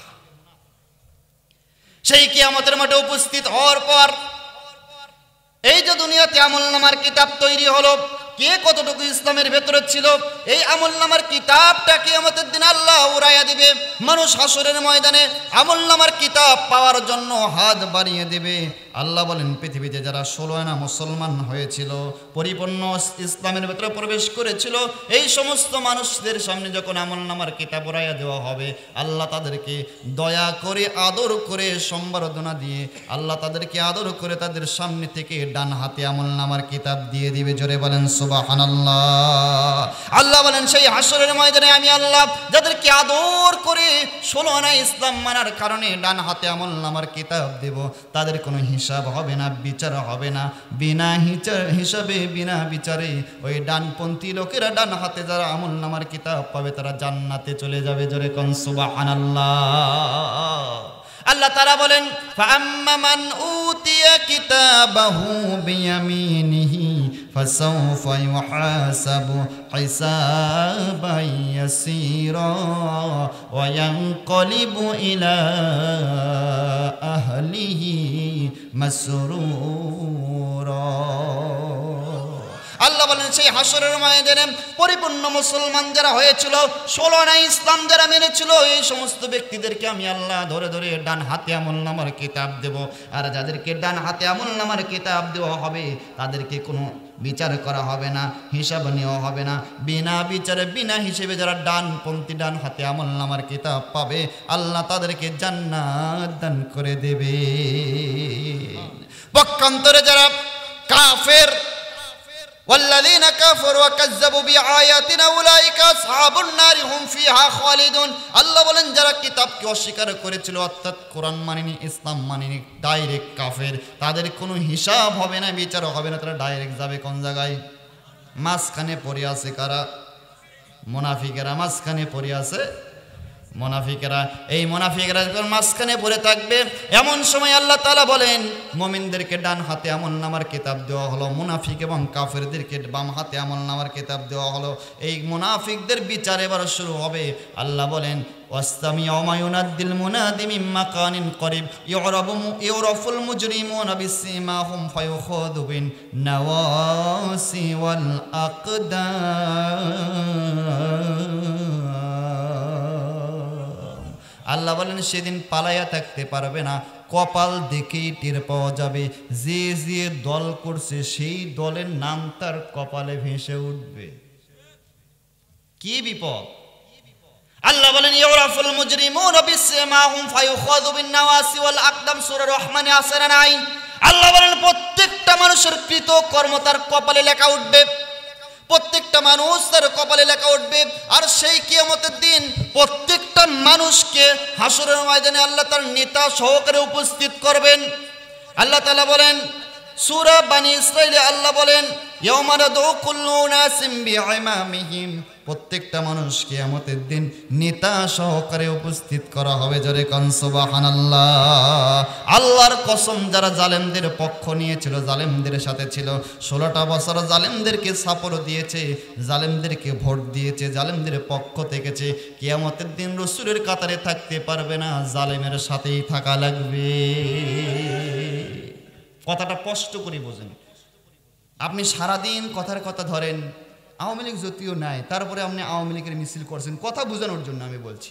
এখন সারাদিন আওয়ামী লীগের মিছিল করে বিকালবেলা বিএনপির অফিসে চা খাইতে গেছেন, চা কি দেবেন আপনারা? হ্যাঁ, কেন? করছে তো একটা মিছিল তো করছে, দেবেন না? চা দেবেন না?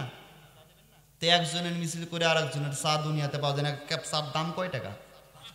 5 টাকার একটা চা। একজনের মিছিল করে আর একজনের একটা 5 টাকার চা পাওয়া যায় না। কিয়ামতের দিন জালেমদের সাপোর্ট নিয়ে দুনিয়াতে জীবন থেকে শুরু থেকে নিয়ে শেষ পর্যন্ত জালেমদের পক্ষ থেকে জালেমদেরকে ভোট দিলেন, জালেমদেরকে সাপোর্ট দিলেন, জালেমদের মিছিল করলেন, জালেমদের জন্য সবকিছু করলেন, আপনি জীবনটা দিয়ে দিলেন জালেমদের জন্য। জালেমদের পক্ষ নিয়ে কিয়ামতের দিন রাসূলের সুপারিশ কপালে জুটবে না। কথা সাপ।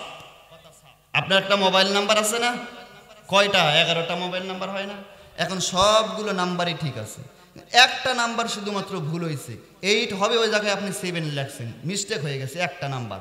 কল কি নির্দিষ্ট লোকের কাছে যাবে না রং নাম্বারে যাবে ভাই?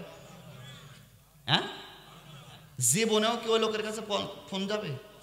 একটা নাম্বার ভুল হওয়ার কারণে যদি নির্দিষ্ট লোকের কাছে কল না গিয়ে রং নাম্বারে ফোন চলে যায়, এই দুনিয়াতে সব ঠিক আছে, কিন্তু আপনার যদি রাজনীতিতে রাসূলের রাজনীতি না হয়, রাজনীতি যদি আল্লাহ রাসূলের দেখানো পদ্ধতিতে না হয়, রাসূল যে টুপি দিয়েছিলেন এই টুপি যদি আপনার মাথায় না থাকে, রাসূল যে আদর্শ বাস্তবায়নের জন্য কাজ করেছিলেন সেই আদর্শ বাস্তবায়নের জন্য কাজ যদি আপনি না করেন, আল্লাহর কসম নামাজ রোজা হজ যাকাত দিয়ে আপনি পার পাবেন না।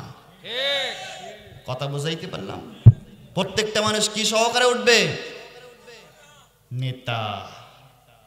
সবাই সেদিন যারা 15 বছর জালেমদের পক্ষ ছিল, হাসিনের পিছে থাকা লাগবে, কোনো উপায় নাই। হাসিনা থাকবে সামনে, পিছনে সবাই থাকবে। এমন সময় তারা চলতে থাকবে, হাসরের ময়দানে তারা তখন সামনে থাকবে। নেতারা দুনিয়াতে যেমন নেতা সামনে থাকে, হাসরের ময়দানে নেতা সামনে থাকবে। কিন্তু যারা টুপিকে ভালোবেসেছিল, দাড়িকে ভালোবেসেছিল, আলেমদেরকে ভালোবেসেছিল, তারা সবাই বিশ্ব নবীর পিছনে থাকবে। জোরে কোন সুবহানাল্লাহ। এখন বলেন তো বিএমপিদের মাথায় টুপি আছে না নাই? জামাতের মাথায় আছে না নাই? বিএনপিরা আলাকি টুপি আলাদেরকে ধরে ধরে ফাঁসি দেয়, কিন্তু আওয়ামী লীগারা সারা জীবন ধরে ধরে ফাঁসি দিয়েছে। সুতরাং যারা টুপিদেরকে অপমান করেছে, টুপিটা কুত্তার মাথায় পরাইছে, দাড়িটা কুত্তার সাথে লাগাইছে, আল্লাহর কসম তারা কিয়ামতের দিন রাসূলের সুপারিশ পাবেন না। আল্লাহ বলেন প্রত্যেকটা মানুষকে কি সহকারে ডাকা হবে? নেতা সহকারে প্রত্যেকটা মানুষ সেদিন উপস্থিত হবে। সবাইকে উপস্থিত করার পর ডানপন্থীরা যারা ডান হাতে আমলনামার কিতাব পাইছে তারা গেল কোন জায়গায়? যারা বাম হাতে আমলনামার কিতাব পাইছে তারা যাচ্ছে কোন জায়গায়? মুনাফিকেরা কোন হাতে আমলনামার কিতাব পাইয়ে পড়ে আছে? মুনাফিকেরা বাম হাতে আমলনামার কিতাব পেয়ে যখন পড়ে আছে, এমন সময় বাম হাতে আমলনামার কিতাব পাওয়ার পর আল্লাহ বলবেন ইকরা কিতাবাকা, আমলনামার কিতাব পড়। মুনাফিকেরা আমলনামার কিতাবটা বের করে দেখবে, এমন একটা আমলনামার কিতাব, এটা কি অবস্থা? সে তখন দেখতে পাবে মালি হাদাল কিতাব লা ইউগাদিরু সগীরাতান ওয়ালা কাবীরাতান ইল্লা আহসাহা। তারা দেখতে পাবে মালি হাজাল কিতাব, সে আমলনামার কিতাব দেখে বলবে মালি হাজাল কিতাব, এটা কি কিতাব? লা ইউগাদিরু সগীরাতান, যার ভিতরে ছোট্ট গুনাহটাও বাদ পড়ে নাই, ওয়ালা কাবীরাতান, বড় গুনাহটাও বাদ পড়ে নাই, ইল্লা আহসাহা। আমি এখন যাব কোথায়? আমি এখন পালাবো কোথায়? লুকাবো কোথায়? আল্লাহ সাথে সাথে জবাব দিয়ে বলবেন কাল্লা লা ওয়াদারা ইলা রাব্বিকা ইয়াউমাইদিনিল মুস্তাকর। আজকের পালানোর কোনো জায়গা নাই, লুকানোর কোনো জায়গা নাই। দুনিয়াতে অপরাধ করে লুকাইয়াছিলাম মামু বাড়িতে, লুকাইয়াছিলাম বিভিন্ন জায়গায়, আজকে আর অপরাধীদের পালানোর এবং লুকানোর কোনো জায়গা নাই। আজকে পালানো লুকাইয়া আসো, কিন্তু কিয়ামতের দিন আর লুকাইয়া থাকতে পারবে না। রাসূল এ কথাও বলছেন, কেউ যদি কোনো একটা গোপন দৃশ্য অর্থাৎ কোনো পাথরের গোপনীয় আড়াল হয়ে লুকে থাকে, আল্লাহ নাকি পাথরের জবান খুলে দেবে, পাথর পর্যন্ত বলবে আমার কাছে জালেম পালাইয়া আছে। এরকম যদি হয় আল্লাহ বলেন কেউ পালাইয়া থাকতে পারবে না। সে বলবে ইল্লা আহসাহা, আমি এখন যাব কোথায়? এমন সময় তাকাদু তামাইয়াদু মিনাল গাইজ, সূরা মুলকে আল্লাহ বলছেন ওই মুনাফিকেরা জাহান্নামের গর্জন শুনতে পাবে। জাহান্নামের গর্জনের আওয়াজ শুনে মুনাফিকেরা বলতে থাকবে আল্লাহ এই গুনাহগুলো আমি করি নাই, এই গুনাহগুলো আমার করা গুনাহ নাই, অন্যজন গুনাহগুলো করছে আর আমার নামে চাপাইয়া দিয়েছে। আল্লাহ আমার নামে ফেরেশতারা মিথ্যা লিখেছে, গুনাহগুলো আমি করিনি। হাসরের মাঠে আল্লাহর সামনে, কিয়ামতের মাঠে জাহান্নামের ভয়ে যারা মুনাফিকি করেছে আল্লাহর সামনে কিয়ামতের মাঠে মিথ্যা কথা বলবে। সূরা কাহাফ 49 নম্বর আয়াত। ও চিন্তা করবে দুনিয়াতে অনেক চাপাবাজি করছি, চাপাবাজি করে অনেক জায়গায় পার পেয়ে গেছি, আজকে একটু চাপাবাজি করে দেখি তো পার পাওয়া যায় কিনা। পার কি পাওয়া যাবে? চাপাবাজি করবে আর বলবে আল্লাহ গুনাহগুলো আমি করিনি, ফেরেশতারা বানায়া লিখছে। আল্লাহ বলেন সে যখন অস্বীকার করবে আল্লাহ গুনাহগুলো আমি করিনি, তখন আমি কি করব? শোনো, সূরা ইয়াসিন 65 নম্বর আয়াত। ও যখন মিথ্যা কথা বলবে আল্লাহ এই গুনাহগুলো আমি করিনি, ফেরেশতারা বানায়া লিখছে, সাথে সাথে আমি আল্লাহ কি করব? শোনো, আল ইয়াউমা নাখতিমু আলা আফওয়াহিহিম ওয়া তুকাল্লিমুনা আইদিহিম ওয়া তাশহাদু আরজুলুহুম বিমা কানু ইয়াকসিবুন।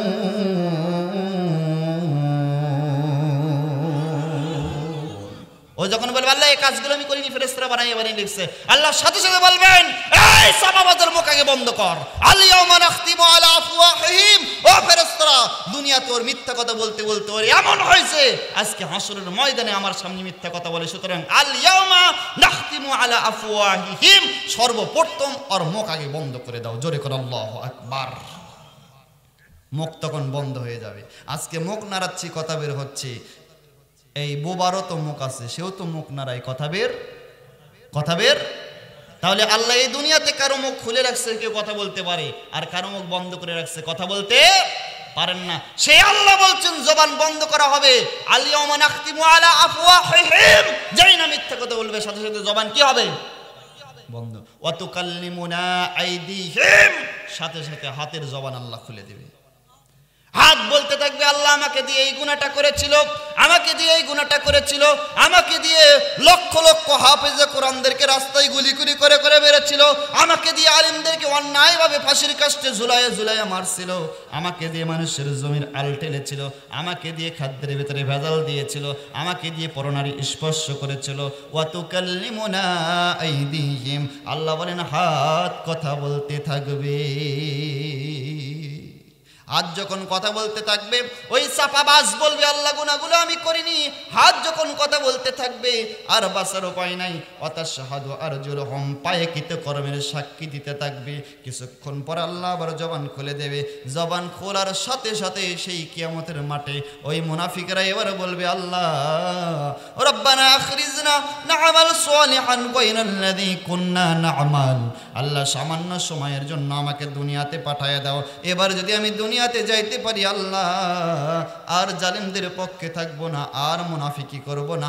আল্লাহ সামান্য সময়ের জন্য আমাকে দুনিয়াতে পাঠায় দাও। ফাসাদদাকা ওয়া আকুম মিনাস সালিহিন, আমি আল্লাহ ওয়াদা দিলাম সব কিছু তোমার রাস্তায় সাদকা করে ফেলবো। ওয়া আকুম মিনাস সালিহিন, আর একেবারে নেককার বান্দা হয়ে যাব, সলি বান্দা হয়ে যাব। আল্লাহ আর একবার সামান্য সময়ের জন্য পাঠাও।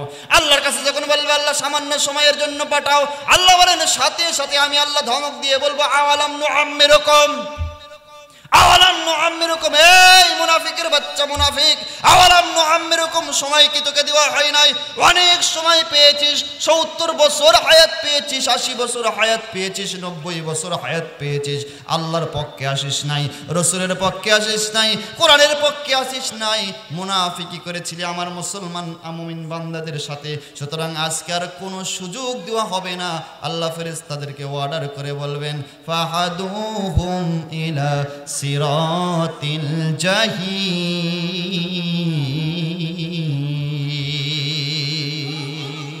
আল্লাহ বলেন ফাহাদুহুম, ধর, ইলা সিরাতিল জাহিম, ও ফেরেশতাদেরকে ধরো আর জাহান্নামের দিকে নিয়ে যাও। জোরে কোন নাউজ বিল্লাহ।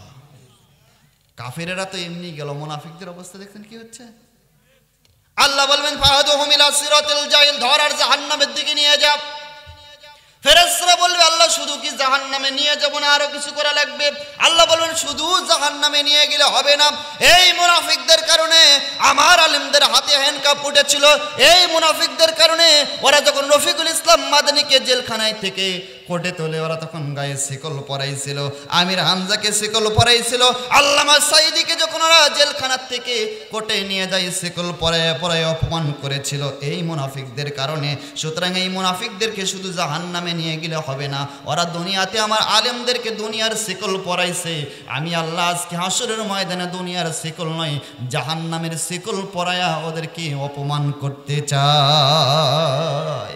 আল্লাহ বলবেন খুজুহু, ধর, ফেরেশতারা খুজু, ধর, ধর। খুজু মানে ধর, খুজু মানে ফাগুল্লুহু, শক্ত করে ধর, শক্ত করে ধর, মজবুত করে ধর। সুম্মাল জাহিমা সাল্লুহু, আর জাহান্নামে চলে যা। সুম্মা ফি সিলসিলাতিন জারউহা 70 জিরাআন ফাসলুকু, শক্ত করে ধরার পর জাহান্নামে গিয়ে জাহান্নাম থেকে 70 গজ শিকল নিয়ে আয়। 70 গজ শিকল নিয়ে এসে এই মুনাফিকের বাচ্চা মুনাফিকদেরকে শক্ত করে বাঁধে অপমান কর, কারণ এদের কারণেই অসংখ্য মানুষদেরকে দুনিয়াতে শিকল পড়তে হয়েছিল। খুজু, ধর, ধর। আজকে যেরকম হচ্ছে ধর ধর, হই হই রই রই, জালিমেরা গেল কই, হই হই রই রই, ভোট সরেরা গেল কই। কি কায়দায় নির্বাচনগুলো করছে। 26, 25, 27 বছর বয়স, 30 বছর বয়স যাদের তারা এখন পর্যন্ত ভোট দিতে পারিনি। কি ভাই, বুড়া মানুষেরা দিছে আগে, কিন্তু এই 26 বছর বয়স যাদের অন্তত তারা এখন পর্যন্ত ভোট দিতে পারেনি, উনি যাওয়ার আগেই ভোট হয়ে গেছে। কি কায়দায় নির্বাচনগুলো করেছে, আর নির্লজ্জ, কত বড় বেহায়া। নির্বাচন কমিশন পরের দিন সকালবেলা কি কায়দায় বলছে, এবারের মতন সুষ্ঠু নির্বাচন জাতি আগে কখনো কোনো দিন দেখেনি, এটা নাকি সুষ্ঠু নির্বাচন। আমার একটা চাচা কাজে সে ছিল, আপনাদের এই গাইবান্ধার এখানের একটা লোকের গল্প শুনছিলাম। তো সেই লোক যাওয়ার পর সম্ভবত এই ফুলবাড়ি না হাট ফুলবাড়ি না কি ফুলছড়ি এই জায়গায় একটা লোক গল্প করছিল। ওই লোকও বলছিল যে সে গেল, যাওয়ার পর রাত 3টার সময় প্রশাসনের লোক এসে বলতেছে, ভাইয়েরা স্যারেরা আপনারা সবাই সিল মারা আরম্ভ করেন। তো লোক বলছে যে সিল মারবো কোথায়? তা করছে যে দিনের বেলা মানুষের ভোট দিতে আসা লাগবে না, আপনারা সবাই সিল দেওয়া আরম্ভ করেন। তো একজন সিল দিতে আরম্ভ করছে। এখন কোনটা মরা কোনটা জিন্দা সে লোক তো আর জানে না। সিল মারতে মারতে সে বলছে যে একাই 100-300 সিল মারছি। 100-300 সিল মারার পর জীবিত মানুষের নামে সিল মারছি তো মারছি, মরা মানুষের নামেও সিল মারা শেষ হয়ে গেছে। সিল মারার পর পরের দিন সকালবেলা নির্বাচনে মানে ভোট দিতে মানুষ এসে দেখে যে উনি আসার আগেই ওনারও ভোট দেওয়া হয়ে গেছে, ওনার মরা বাপের নামেও ভোট দেওয়া হয়ে গেছে। তো ভোট দেওয়া যখন হয়ে গেছে সে লোকটা জিজ্ঞেস করছে, ভাই আমি না জীবিত মানুষ, আমার নামে ভোট হলোতে হলো তো ভালোই হলো, কিন্তু আমার মরা বাপটা ভোট দিয়ে গেল আজ থেকে 5-7 বছর আগে আমার আব্বা মারা গেছে, আর মরা বাপ ভোট দিয়ে চলে গেল, আমার সাথে একটা কথাও বললো না, বাবার সাথে দেখা করতে পারতাম, অন্তত আগে যদি ভোট নির্বাচনে আসতাম। এই হয়েছে আমাদের দেশে নির্বাচন। 25 বছরের ভেতরে তারা একটা নির্বাচন সঠিকভাবে করে দেয় নাই। প্রত্যেকটা নির্বাচন জুলুম এবং শোষণের মাধ্যমে নিজেরা ক্ষমতায় প্রতিষ্ঠিত থাকার কারণে মানুষের হক নষ্ট করেছে। কথা বলেন ঠিক না বেঠিক? আল্লাহ বলবেন এইবার ধর, খুজু ধর, ফাগুল্লু শক্ত করে ধর, সুম্মাল জাহিমা সাল্লুহু সুম্মা ফি সিলসিলাতিন জারউহা 70 যিরাআন ফাসলুকু। জাহান্নাম থেকে শক্ত শেকল নিয়ে আসা, শক্ত করে বাপ, এরপরে জাহান্নামের দিকে নিয়ে যা। ফেরেশতারা বলবে, আল্লাহ শুধু কি জাহান্নামের দিকে নিয়ে যাব না আরো কিছু করা লাগবে? আল্লাহ বলবেন আরো কিছু করা লাগবে। ওরা যখন আলেমদেরকে জেলখানার থেকে বের করে নিয়ে গেছিল, আলেমেরা অপমান হচ্ছিল, আলেমেরা জমিনের দিকে কখনো মাথা নত করেছিল, কখনো আকাশের দিকে মাথা নত করেছিল, তারা কোর্টে উঠতে চাচ্ছিল না, তারা এই অপবাদ নিতে চাচ্ছিল না, ওরা ধাক্কায়া কোর্টের দিকে হাজির করেছিল। সুতরাং আজকে শুধু তাদেরকে জাহান্নামে দিলে হবে না, প্রতিশোধ গ্রহণ করার জন্য ধর। এরপরে ওয়াসিকাল্লাযীনা কাফারু ইলা জাহান্নাম যুমারা, আলেমদেরকে যেরকম ধাক্কায় নিয়ে গেছিল জেলখানায়, ওদেরকে ধাক্কাইতে জাহান্নামে নিয়ে যা। কোরআনে আছে কথাগুলো। ওয়াসিকাল্লাযীনা কাফারু ইলা জাহান্নাম যুমারা, সূরা জুমার 71 নম্বর আয়াত। ওদেরকে ধর, ধাক্কাইতে জাহান্নামে নিয়ে যা। জাহান্নামে যখন চলে যাবে, জাহান্নামের দ্বার প্রান্তে যাওয়ার পর জাহান্নামের ফেরেশতা জিজ্ঞেস করবে, কি ব্যাপার? হাত্তা ইযা জাউহা ফুতিহাত আবওয়াবুহা ওয়া ক্বালা লাহুম খাযানাতুহা আলাম ইয়াতিকুম রাসূল। এই মুনাফিকেরা, এই জালিমের বাচ্চারা, এই জাহান্নামে আসলি কেন? দুনিয়াতে কি কোনো রাসূল তোদের কাছে আসে না?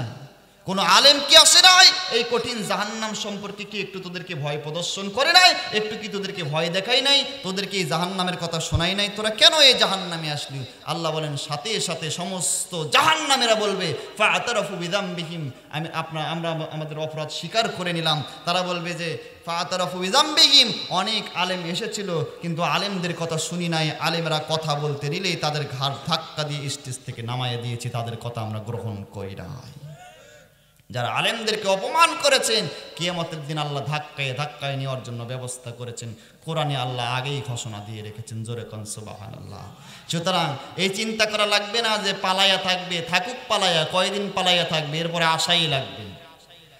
এ জায়গায় যদি বিচার না হয়, সেদিনের বিচারে কেউ তাদেরকে বাঁচাইতে আর পারবে না। আচ্ছা, পালায়া গেছেন ভালো কথা, ওই জায়গায় চুপ করে না হয়ে বসে থাক। আমরা একটা কথা বলি যে মোদির বউ নাই, হাসিনারও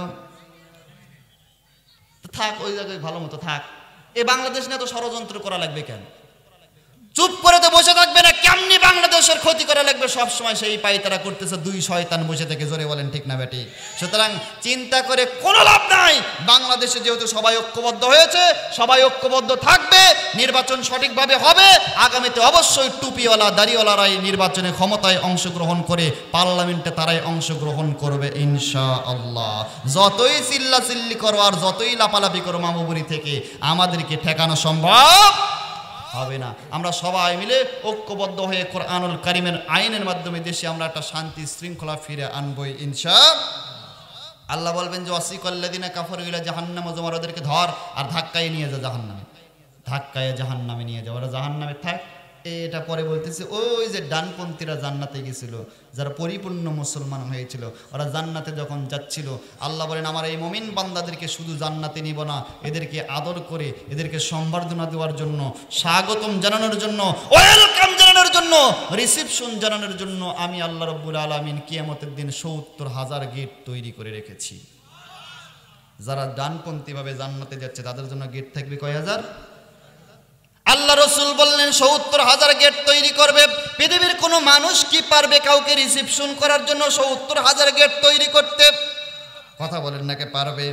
আল্লাহ বলেন যারা পৃথিবীর দুনিয়াতে ত্যাগ এবং তিতিক্ষার মাধ্যমে সব শেষ করে দিবে, কিন্তু আমি আল্লাহ আমার সামনে পরিপূর্ণভাবে মাথা নত করতে গিয়ে, আমার বিধান মানতে গিয়ে বিপদে পদ মুসিবতের সময় আমার পথের উপরে অটল এবং মজবুত থাকবে, আমি আমার এই প্রিয় বান্দাদেরকে কিয়ামতের দিন সম্বর্ধনা দেওয়ার জন্য, ওয়েলকাম জানানোর জন্য, রিসিপশন জানানোর জন্য ৭০,০০০ গেট তৈরি করে রেখেছি। জোরে বলেন সুবহানাল্লাহ। একজন মুমিন বান্দা জান্নাতে নেওয়ার জন্য গেট হবে কয় হাজার? ও মুসলমান, আপনি যদি সেদিন জান্নাতে যান আপনার জন্য গেট হবে কয় হাজার?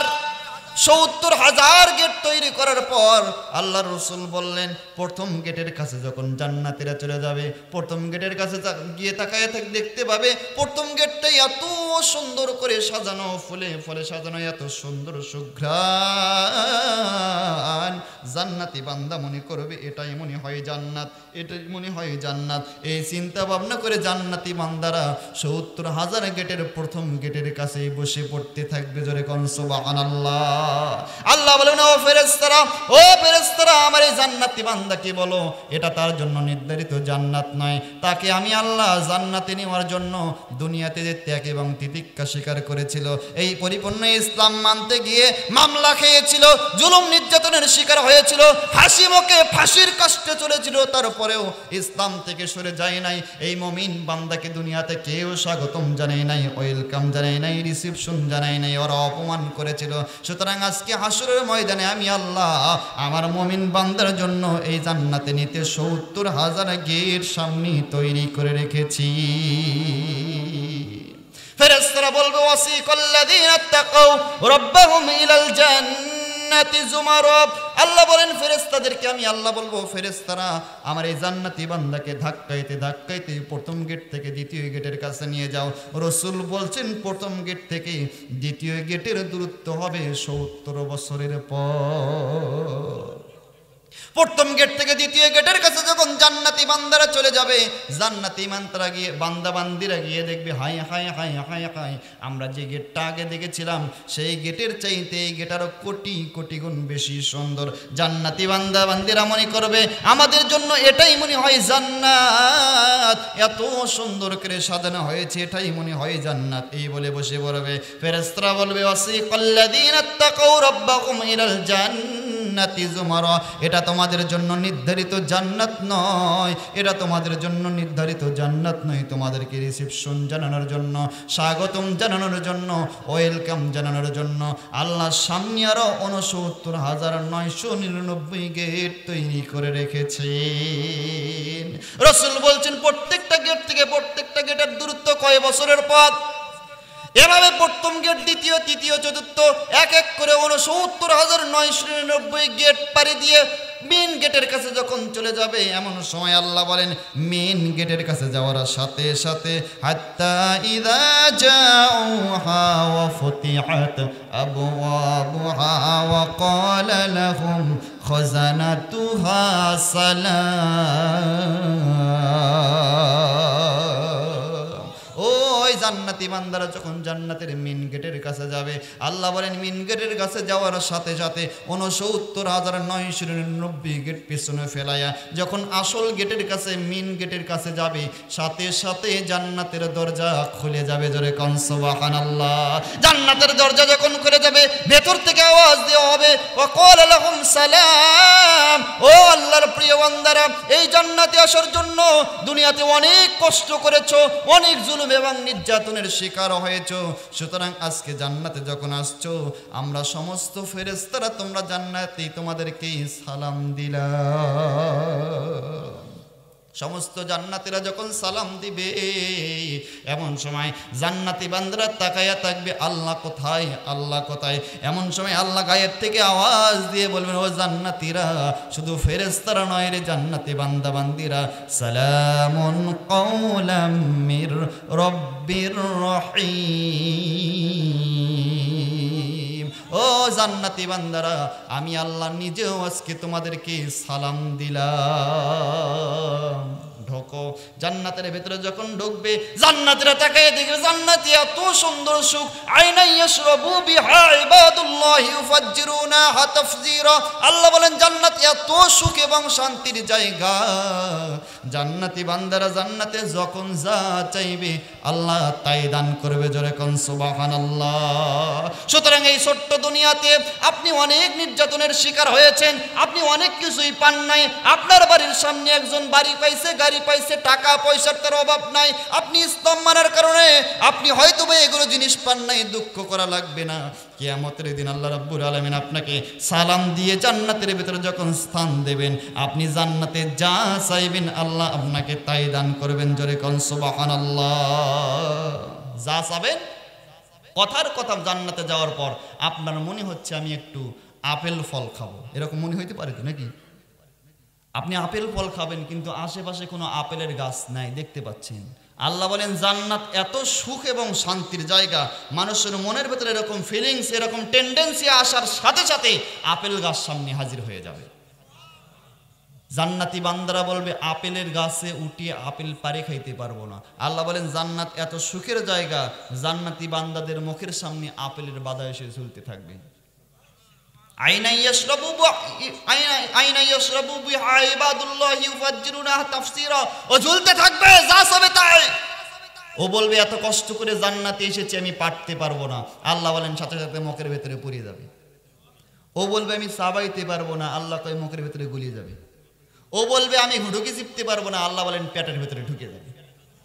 এরপরে পেশাব নাই, পায়খানা নাই, শুধু খাও আর ঘোরো আর ফুর্তি করে, এর চেয়ে শান্তি আছে আর? হ্যাঁ। এরবার আল্লাহ জিজ্ঞেস করবেন, ও জান্নাতীরা, আমি আল্লাহ যে তোমাদেরকে ওয়াদা করছিলাম সে জান্নাত কি পাইছো? কে প্রশ্ন করবেন? গায়েব থেকে আল্লাহ প্রশ্ন করবেন, ও জান্নাতীরা, যে ওয়াদা করছিলাম দুনিয়াতে জালেমদের এই জুলুম নির্যাতন স্বীকার করার পর, অসংখ্য মামলা মোকদ্দমার পরেও যদি আমার পথের উপরে সুম্মাস্তাকামু অটল থাকতে পারো, যে জান্নাত দেওয়ার ওয়াদা করছিলাম জান্নাত কি পাইছো? সাথে সাথে সমস্ত জান্নাতীরা কি বলবেন? আল্লাহ বলছেন সমস্ত জান্নাতীরা বলবে ওয়াকালুল হামদুলিল্লাহিল্লাযী সাদাকানা ওয়া'দাহু ওয়া আওরাসানাল আরদা নাতাবাওয়াউ মিনাল জান্নাতি হাইসু নাশা। সাথে সাথে সমস্ত জান্নাতীরা বলবে আল্লাহ তুমি যা ওয়াদা করেছিলা সব নিয়ামত আমি পেয়ে গেছি। জোরে কোন সুবহানাল্লাহ। সে প্রশংসা করবে, প্রশংসা করি আমি আল্লাহ তাআলার, বিশ্বজাহান সৃষ্টি হলো হুকুমে যাহার, জ্ঞান বিজ্ঞান শিল্প কলা আবিষ্কারক যত, খোদার মহিমা তারা গাইছে অবিরত, মাটির মানুষ চন্দ্র গেল কুদরতে যাহার, প্রশংসা করি আমি আল্লাহ তাআলার। ফুলগুলো সব নানা রঙের কেমন করেই হয়, পাতাগুলো সবুজ কেন ফুলের মতো নয়, ডিমগুলো সব একই রকম পার্থক্য নাই মোটে, সাদা কালো বাচ্চাগুলো কেমন করে ফোটে, আমরা সবাই বাস করি একই পৃথিবীর রঙে, হাতের লেখা মুখের চেহারা মেলে না কারো সঙ্গে, আর মেলে না গলার আওয়াজ, আর মেলে না গলার আওয়াজ, বুড়ি আঙ্গুলের টিপ, আল্লাহ তাআলা আছেন একজন প্রমাণ হলো ঠিক। আল্লাহ বলেন ও জান্নাতীরা, ওই যে ওয়াদা করছিলাম পাছো নাকি? সবাই বলবো ওয়াকালুল হামদুলিল্লাহ, তোমার প্রশংসা করছি, যা বলছা তার থেকে আমরা বেশি পেয়ে গেছি। সুবহানাল্লাহ। এই কথা বলতে না বলতেই আল্লাহ সাথে সাথে নাকি জবাব দিয়ে বলবেন জান্নাতীরা ওয়ালাদাইনা মাজিদ, আমি আল্লাহ আমার কাছে এর চেয়ে শ্রেষ্ঠ নিয়ামত এখনো রিজার্ভ আছে। জান্নাতীরা সাথে সাথে যারা বসেছিল তারা উঠে দাঁড়াবে, যারা দাঁড়িয়েছিল তারা চোখগুলো আলগা করবে। রাসূল বলছেন তারা সবাই নড়ে চড়ে বসবে। কয় কি এত সুখ এবং শান্তির জায়গা, যা চাই তাই পাই। এবারে খাওয়া দাওয়া করতে হয় না, শুধুমাত্র চাইলেই ছেড়ে পেটের ভিতরে ঢুকে যায়। এরপরে পেশাব নাই, পায়খানা নেই। আর আল্লাহ বলছেন ওয়ালাদাই নামাজে তার চেয়েও শ্রেষ্ঠ নিয়ামত আছে, সেটা আবার কি? জান্নাতের বলবে আল্লাহ সেটা আবার কি, সেটা আবার কোন নিয়ামত, সেটা আবার কি জিনিস? এমন সময় জান্নাতীদের মনের ভেতরে আল্লাহকে দেখার জন্য আকাঙ্ক্ষা থাকবে। এমন সময় বিশ্বনবী মুহাম্মদ রাসূলুল্লাহ জান্নাতীদের ভেতর থেকে হাত উঁচু করে বলবে রব্বুল আলামিন, যে জান্নাতি বান্দারা আপনাকে দেখার জন্য, আপনাকে না দেখে ইবাদত করেছে, আপনাকে না দেখে আপনার জন্য এত কিছু করলো, আপনার জন্যই অসংখ্য জুলুম এবং নির্যাতনের শিকার হলো, আপনার জন্য জেল খাটলো, জুলুম হলো, আপনার জন্য ফাঁসির মঞ্চে হাসতে হাসতে উঠলো, তারপরেও জালেমের সামনে মাথা নত করলো না। ওই জান্নাতীদের মনের ভেতরে বড় টেন্ডেন্সি, বড় আবেগ, আল্লাহ আপনার সাথে একটু সাক্ষাৎ করতে চাই। আল্লাহ বলবেন হাবিব জান্নাতীদেরকে সুসংবাদ দেন, সুসংবাদ দেন। আজকে সাধারণভাবে নয়, জান্নাতের ভেতরে আমি আল্লাহ দারুস সালাম নামক জান্নাতের ভেতরে বিশ্বের সর্বশ্রেষ্ঠ জান্নাতি বান্দা, বিশ্বের সর্বশ্রেষ্ঠ মানুষদেরকে নিয়ে দারুস সালামের ভেতরে সর্বশ্রেষ্ঠ কনফারেন্সের আয়োজন করে, সর্বশ্রেষ্ঠ মাহফিলের আয়োজন করে আমি আল্লাহ জান্নাতীদের সাথে সাক্ষাৎ করতে চাই। দারুস সালামে আল্লাহ একটা মাহফিলের আয়োজন করবেন, একটা কনফারেন্সের আয়োজন করবেন। রাসূল বলছেন সেই মাহফিলে সমস্ত জান্নাতীরা হবে শ্রোতা। সমস্ত জান্নাতীরা কি? শ্রোতা। আর এই স্টেজে চেয়ার থাকবে 3টা। সবাই বলেন চেয়ার হবে কয়টা? 3টা চেয়ারের 1 নাম্বার বিশেষ অতিথির চেয়ার, 2 নাম্বার সভাপতির চেয়ার, 3 নাম্বার প্রধান অতিথির চেয়ার। বিশেষ অতিথির চেয়ার ফাঁকা পড়ে থাকবে, প্রধান অতিথির চেয়ার ফাঁকা পড়ে থাকবে, সভাপতির চেয়ারও ফাঁকা পড়ে থাকবে। আল্লাহ গায়েব থেকে ডাক দিবে আমার নবী দাউদ, ও নবী দাউদ কোথায় তুমি? দাউদ আলাইহিস সালাম জান্নাতের ভেতর থেকে হাত উঁচু করে বলবে আল্লাহ আপনার গোলাম হাজির। আল্লাহ বলবেন দাউদ, ও নবী দাউদ তুমি নিচে থাকলে হবে না, উঠে এসো। আজকে এই জান্নাতের এই কনফারেন্স রুমের ভেতরে, এই কনফারেন্সে, এই মাহফিলে বিশেষ অতিথির চেয়ারে দাউদ তুমি বসে পড়ো। দাউদ আলাইহিস সালাম বিশেষ অতিথির চেয়ারে পড়ে বসবেন। আল্লাহ বলবেন আমার নবী মুহাম্মদুর রাসূলুল্লাহ সাল্লাল্লাহু আলাইহি সাল্লাম কোথায় আপনি? রাসূল বলেন আল্লাহ আপনার গোলাম হাজির। আল্লাহ বলবেন হাবিব উঠে আসুন, বিশেষ অতিথির চেয়ারে আপনি বসে চেয়ারকে অলঙ্কৃত করেন। বিশেষ অতিথির চেয়ারে বসবেন মুহাম্মদুর রাসূলুল্লাহ, প্রধান অতিথির চেয়ারে বলবেন মুহাম্মদ রাসূলুল্লাহ, বিশেষ অতিথির চেয়ারে বলবেন নবী দাউদ আলাইহিস সালাম, আর সভাপতির চেয়ারে বসবেন স্বয়ং আল্লাহ। আল্লাহ বলবেন দাউদ জান্নাতীদেরকে বলছি এর চেয়ে শ্রেষ্ঠ নিয়ামত আমার কাছে আছে। দাউদ রে তোমাকে যে আমি আল্লাহ কণ্ঠ দিয়েছিলাম, এত সুন্দর কণ্ঠ রে দাউদ, তুমি যখন পৃথিবীতে জাবুর শরীফ তিলাওয়াত করতা, আকাশের উড়ন্ত পাখিগুলো ওরা বন্ধ করে তোমার তিলাওয়াত শুনতো, সাগরের মাছগুলো সাগরের ভেতরে সাঁতার কাটা বাদ দিয়ে শুকনায় এসে ডাঙ্গায় এসে বসে বসে তোমার কণ্ঠের তিলাওয়াত শুনতো রে দাউদ। এত সুন্দর কণ্ঠের আওয়াজ ছিল দাউদ, তোমাকে আমি আল্লাহ যে কণ্ঠ দিয়েছি, আমার দেওয়া কণ্ঠ দিয়ে পবিত্র কোরআনুল কারীমের সূরা তোহা তেলাওয়াত করে আজকে জান্নাতীদেরকে শোনা। বিশেষদের চেয়ারে বসে দাউদ আলাইহিস সালাম এবার সূরা তোহা তেলাওয়াত করতে শুরু করবেন। আল্লাহ রাসূল বলছেন দাউদ আলাইহিস সালাম যখন বিশেষ অতিথির চেয়ারে বসে কোরআনের সূরা তোহা তেলাওয়াত করবেন, এত সুন্দর কণ্ঠের আওয়াজ, জান্নাতীরা তাকায়ে দেখবে দাউদের একটা কণ্ঠ দিয়ে 70 রকমের ঝংকারণী আওয়াজ বের হচ্ছে। জান্নাতীরা পাগল হয়ে শুনতে থাকবে। এক সময় দাউদ আলাইহিস সালামের সূরা তোহা তিলাওয়াত শেষ হয়ে যাবে। আল্লাহ বলবেন ওগো আজকের মাহফিলের প্রধান অতিথি, ওগো আমার হাবিব।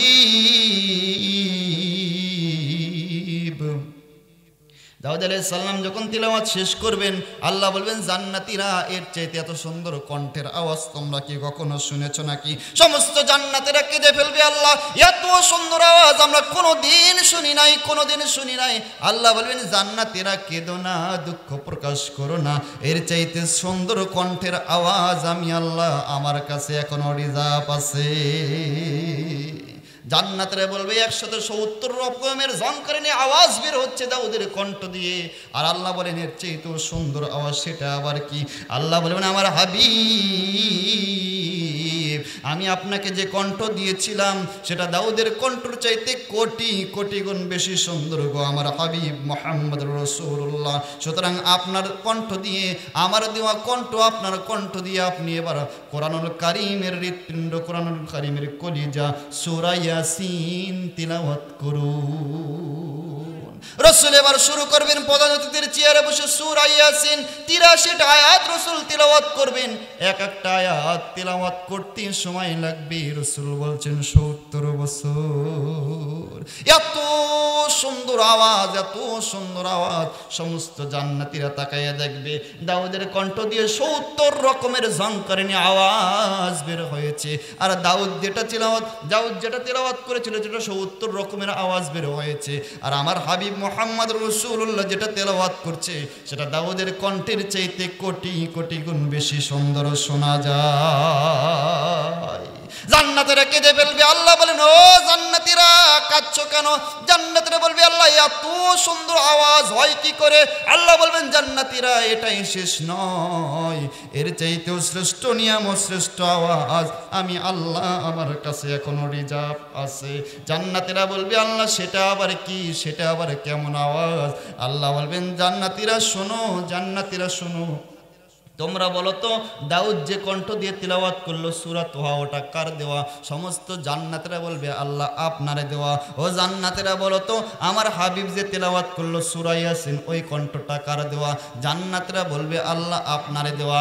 আল্লাহ বলবেন জান্নাতীরা একটাবার চিন্তা করে দেখো, একটাবার চিন্তা করে দেখো, একটাবার চিন্তা করে দেখো, আমার দেওয়া কণ্ঠের আওয়াজ যদি এত সুন্দর হয়, আমি আল্লাহ আমার আওয়াজ কত সুন্দর। সমস্ত জান্নাতের এবার বলে আল্লাহ আপনার তিলাওয়াত আমরা শুনতে চাই।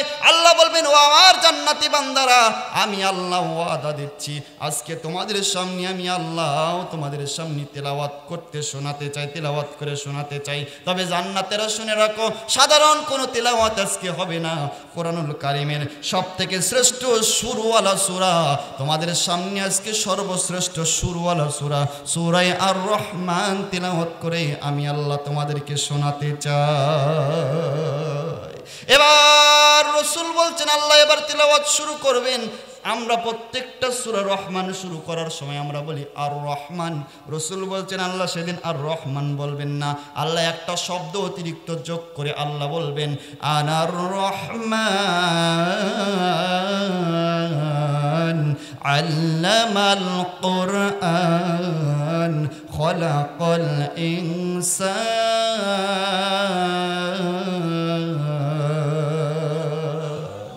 আমরা বলি আর রহমান, আল্লাহ বলবেন আনার রহমান। ও জান্নাতীরা এতদিন পরম করুণাময় অসীম দয়ালু রহমতের সাগর আর রহমানের নাম শুনেছো, আনা আমি তোমাদের সেই আল্লাহ। আল্লাহ সূরা আর রহমান তেলাওয়াত করতে থাকবেন, জান্নাতীরা তেলাওয়াত শুনতে থাকবেন। আল্লাহ তেলাওয়াত করবেন, জান্নাতীরা তেলাওয়াত শুনতে থাকবেন। এতক্ষণ পর্যন্ত আল্লাহ জান্নাতীদের সাথে পর্দার আড়ালে থেকে কথা বলেছেন। রাসূল বলছেন জান্নাতীদের সামনে ৭০,০০০ নূরের পর্দার ভেতর থেকে আল্লাহ কথা বলবেন। যখন সূরা আর রহমান তেলাওয়াত করবেন আল্লাহর পর্দার ভেতরে থাকবেন না, সামনে থেকে ৭০,০০০ সমস্ত নূরের পর্দা আল্লাহ সরাইয়া ফেলবেন। জোরে কোন সুবহানাল্লাহ। জান্নাতীরা আল্লাহর দিকে তাকায়া থাকবে, আল্লাহ জান্নাতের দিকে তাকায়া থাকে, তেলাওয়াত করতে থাকবে। একটাবার চিন্তা করে দেখেন ওই তেলাওয়াতের ওই অনুষ্ঠান, ওই কনফারেন্সটা কত সুন্দর হবে। আল্লাহ তাকায়া থাকবে জান্নাতীদের দিকে, জান্নাতীরা তাকায়া থাকবে আল্লাহর দিকে। রাসূল বলছেন জান্নাতীরা তাকাবে না, তাকাবে ওই যে তাকাবে চোখের পলক পারার সময় তারা পাবে না। সবাই তাকায় শুধুমাত্র একটা শব্দ বলবে সুবহানাক, সুবহানাক। এত সুন্দর হয় কি করে? আল্লাহ তেলাওয়াত করতে থাকবেন, জান্নাতীরা তাকায় বলবে এত সুন্দর হয় কি করে? সূরা আর রহমান তিলাওয়াত করবেন, জান্নাতীরা আল্লাহর দিকে, আল্লাহ জান্নাতের দিকে ডাইরেক্ট তাকায়া থাকবে। ডাইরেক্ট তাকায় থাকার কারণে, আল্লাহর চোখের নূর ডাইরেক্ট জান্নাতীদের উপরে পড়ার কারণে জান্নাতীরা যে সুন্দর ছিল তার চাইতে বেশি সুন্দর হয়ে যাবে। এক সময় জান্নাতের হুরুপুরীরা এবার চিঠি লিখবে, আল্লাহর কাছে ফরিয়াদ করবে, রব্বুল আলামিন তিলাওয়াত একটু বন্ধ করুন, তিলাওয়াত বন্ধ করুন। কারণ আপনি যদি এভাবে তিলাওয়াত করতে থাকেন তাহলে তো আমাদের হুরেরা, আমাদের স্বামীরা আর কোনো দিন মনে হয় ফিরে আসবে না, মাহফিল কি সমাপ্ত হবে না। আল্লাহ হুরপুরীদের দোয়া অনুযায়ী মাহফিল সমাপ্ত করে দেবেন, মাহফিল শেষ করে দেবেন। এবার বলবেন, জান্নাতীরা তোমাদেরকে যে নির্দিষ্ট বাড়ি দিয়েছি সেই বাড়িতে তোমরা চলে যাও। জান্নাতের হুরপুরীরা তখন গেটটা খুলে দেখবে জান্নাতীরা যেরকম সুন্দর ছিল এরকম আর তার চেয়েও বেশি সুন্দর হয়ে গিয়েছে। হুরপুরীরা জান্নাতীদের দিকে তাকায় থাকবে, জান্নাতীরা বলবে, কি গো জান্নাতের হুরপুরীরা তোমরা আমাদের দিকে এরকম করে বড় বড় চোখ করে তাকায় আসো কেন? সাথে সাথে হুরপুরীরা বলবেন, তুমি এত সুন্দর হলে কি করে, এত সুন্দর হলে কি করে? এমন সময় আল্লাহ ডাইরেক্ট বলবেন, ও জান্নাতের হুরপুরীরা শুনে রাখো, আমার এই গোলাম আজকের কনফারেন্সে উপস্থিত হওয়ার কারণে, আমার চোখের নূর ডাইরেক্ট তাদের চেহারার ওপরে পড়ার কারণে আগে যে সুন্দর ছিল তার চাইতে কোটি কোটি গুণ বেশি সুন্দর হয়ে গিয়েছে। সেই জান্নাতে আমরা সবাই যাইতে চাই, কথা বলেন ঠিক না বেঠিক? আরো জোরে বলেন ঠিক না বেঠিক? সেই জান্নাতে যাইতে গেলে পরিপূর্ণ মুসলমান আংশিক অনুগত্য করলে সেই জান্নাতে যাওয়া যাবে না। জাতির পিতা কাকে মানা লাগবে? না মজিবরকে মানবেন? মজিবরকে যারা মানতো তারা চলে গেছে। ও প্রথমে মনে করছে হুজুর ওয়াজ পারে না, শুধুমাত্র হাসিনে গাল বার বেরিয়ে যাচ্ছে, তাই চিন্তা করছে না? আর আমরা বুঝতে পারি তো যে কে কোন দল করে, আমরা বুঝতে পারি তো। ও সহ্য করতে পারে না, সারা জীবন অন্যেত্রী যে আকাম কোকাম করলো তারপরেও এ কথাগুলো বললেও ও সহ্য করতে পারে না। তারপরেও বলে যে আমার নেত্রী যা করছে ভালোই করছে, কত উন্নয়ন করছে, বলে না? উন্নয়ন করছে তো ঠিক, কিন্তু দেশের 12টা বাজায় চলে গেছে। এখন যে অবস্থা দেশে, ডক্টর মোহাম্মদ ইউনূস তো হিমশিম খাচ্ছে, কেমনি কি করবে? এই জন্য কথাগুলো আমাদেরকে বুঝতে হবে। ওই জান্নাতে যাইতে গেলে অবশ্যই উদখুলু ফিস সিলমি কাফা, পরিপূর্ণভাবে মুসলমান হওয়া লাগবে। কিছু মানবো কিছু মানবো না, তাহলে সে জান্নাতে যাইতে পারবো না। সম্মানিত ভাইরা, এই যে জান্নাতেরা, এখানে জান্নাতেরা থাক, এই জান্নাতের বর্ণনা যদি দিতে চাই তাহলে অনেক সময় লাগবে। আল্লাহ যে বলছেন পরিপূর্ণভাবে মুসলমান হও, তাহলে পরিপূর্ণভাবে মুসলমান হইতে গেলে মূর্তি পূজা করা তো মুসলমানদের জন্য ফরজে আইন নাকি? তা আপনার বাড়িতে শোকেজের ভেতরে এখন পর্যন্ত মূর্তি যে ঢোকাইয়া রাখছেন, আপনার ছেলেকে খেলনার জন্য যে একটা মূর্তি নিয়ে এসে দিয়েছেন, তা আপনার কি হচ্ছে? আপনার বাড়িতে যদি কোরআনুল কারীম থাকে, হাদিস শরীফ থাকে, তাফসীরগুলো থাকে, তাহলে বুঝতে হবে আপনার বাড়িটা মুসলমানের বাড়ি। আর আপনার বাড়িতে যদি রাধা কৃষ্ণের মূর্তি থাকে, শরৎ শেষে যদি দেবীর মূর্তি থাকে, চণ্ডীহারার মূর্তি থাকে, তাহলে বুঝতে হবে আপনার বাড়িটা হলো কাফেরের বাড়ি। কিন্তু আপনার বাড়িতে কোরআনুল কারীমও আছে, শোকেজের ওপরে কোরআনুল কারীম, নিচে রাখছেন মূর্তি, বুঝতে হবে আপনার বাড়িটা হলো মুনাফিকের বাড়ি। আল্লাহ বলেন, ওয়ামাইয়াবতাগি গায়রাল ইসলাম দীনান ফালা ইউকবালা মিনহু ওয়া হুয়া ফিল আখিরাতি মিনাল খাসিরিন। আল্লাহ বলেন, ইসলাম প্রান্তে হলে পরিপূর্ণভাবে মানো। খবরদার, ইসলাম ছাড়া কোনো দল, ইসলাম ছাড়া কোনো মত, ইসলাম ছাড়া কোনো নীতি, ইসলাম ছাড়া কোনো আইন পৃথিবীতে আর চলতে। আলা লাহুল খালকু ওয়াল আমরু ইনিল হুকমু ইল্লা লিল্লাহ। আল্লাহ বলেন, পৃথিবী সৃষ্টি করেছি আমি আল্লাহ, আইন চলবে আমি আল্লাহ। রসুলকে প্রশ্ন করা হলো, লিমা বুইস্তু, হে নবী আপনি পৃথিবীতে আগমন করেছেন কেন? রসুল বললেন, বুইস্তু লিকাসরিল আসনাম, পৃথিবী থেকে সমস্ত মূর্তিগুলো ধ্বংস করে দেওয়ার জন্যই আমি পৃথিবীতে এসেছি। জোরে কোন সুবহানাল্লাহ। যাদের রসুল পৃথিবী থেকে মূর্তি বিনাশ করার জন্য পৃথিবীতে এসেছিল, যাদের জাতির পিতা মূর্তিকে ধ্বংস করতে গিয়ে, কে মূর্তিকে ভাঙতে গিয়ে অগ্নিকণ্ডতে পড়তে হয়েছিল, দুঃখজনক হলেও সত্য কথা, সেই মুসলমান নামধারী লোকেরা গত 16 বছর তাদের বাবার নামে রাস্তার মোড়ে মোড়ে বিভিন্ন জায়গায় মূর্তি তৈরি করে রেখেছিল। কথা বলেন ঠিক না বেঠিক? আর তারা বানিয়েছে জাতির পিতা। হযরত ইব্রাহিম ছাড়া কেউ জাতির পিতা নয়, হযরত ইব্রাহিম সারা কেউ জাতির পিতা নয়, শেখ মুজিবর জাতির পিতা শেখ হাসিনা কয়। হায় হায় শেখ মুজিবর জাতির পিতা শেখ হাসিনা কয়। বাবার মূর্তি মরে মরে যাই মুমিনের হৃদয় পুরে, বিরোধিতা করলে জায়গা আয়না ঘরে হয়, বিরোধিতা করলে পিতা শেখ হাসিনা কয়। ক্ষমতার ওই দাপট দিয়া আলিমদেরকে বন্দি করে, ক্ষমতার ওই দাপট দিয়ে আলিমদেরকে বন্দি করে। ফিরাউনের প্রতিচ্ছবি তারে সবাই কয়, ফিরাউনের প্রতিচ্ছবি তারে সবাই কয়। শেখ মুজিবর জাতির পিতা শেখ হাসিনা কয়। হায় হায় শেখ মুজিবর জাতির পিতা শেখ হাসিনা কয়। স্বাধীন দেশে খেয়ে পড়ে ভারতের গোলামি করে, ফাঁসি দিল যাদের তারা অপরাধী নয়, ফাঁসি দিল যাদের তারা অপরাধী নয়। শেখ মুজিবর জাতির পিতা শেখ হাসিনা কয়। হায় হায় শেখ মুজিবর জাতির পিতা শেখ হাসিনা কয়। শুধুমাত্র শেখ হাসিনা এবং তার দোসর ছাড়া ইব্রাহিম আলাইহিস সালাম ছাড়া অন্য কাউকে মুসলমানেরা জাতির পিতা মানে না। হইতে পারে তাদের জন্য জাতির পিতা, কিন্তু আমাদের জন্য সিরাজ স্যান্ডেলের ফিতার যে দাম আছে সেই রকম মূল্য আমাদের কাছে। আর এই কথাগুলো আমরা বললে পারে এটা তো কোরআনের আইনের উপরে ডাইরেক্ট হস্তক্ষেপ করা। আল্লাহ বলছেন মিল্লাত আবিকুম ইব্রাহিম হুয়া সাম্মাকুমুল মুসলিমিন। আর আপনারা মুসলমানদের জাতির পিতার নাম আল্লাহ ঘোষণা করে দিয়েছেন ইব্রাহিম আলাইহিস সালাম, আর আপনারা সেখানে বাদ দিয়ে আপনার বাবাকে জাতির পিতা বানাইতে চাইছেন। এই জন্য জনগণ এমন কায়দায় মারছে, জাতির পিতার মুখত মানুষ মুততে দিচ্ছে। এখন মুজিবরের যে সম্মানটা ছিল, এই সন্তান নামক কলঙ্ক তার কন্যাটাও শেষ করে দিয়েছে। এই জন্য মুসলমান হইতে হলে পরিপূর্ণভাবে মুসলমান হইতে হবে, 16 আনা মুসলমান হইতে হবে। আল্লাহ আমাদেরকে 16 আনা মুসলমান হওয়ার তৌফিক দান করুক। সকলে বলুন আল্লাহুম্মা আমিন।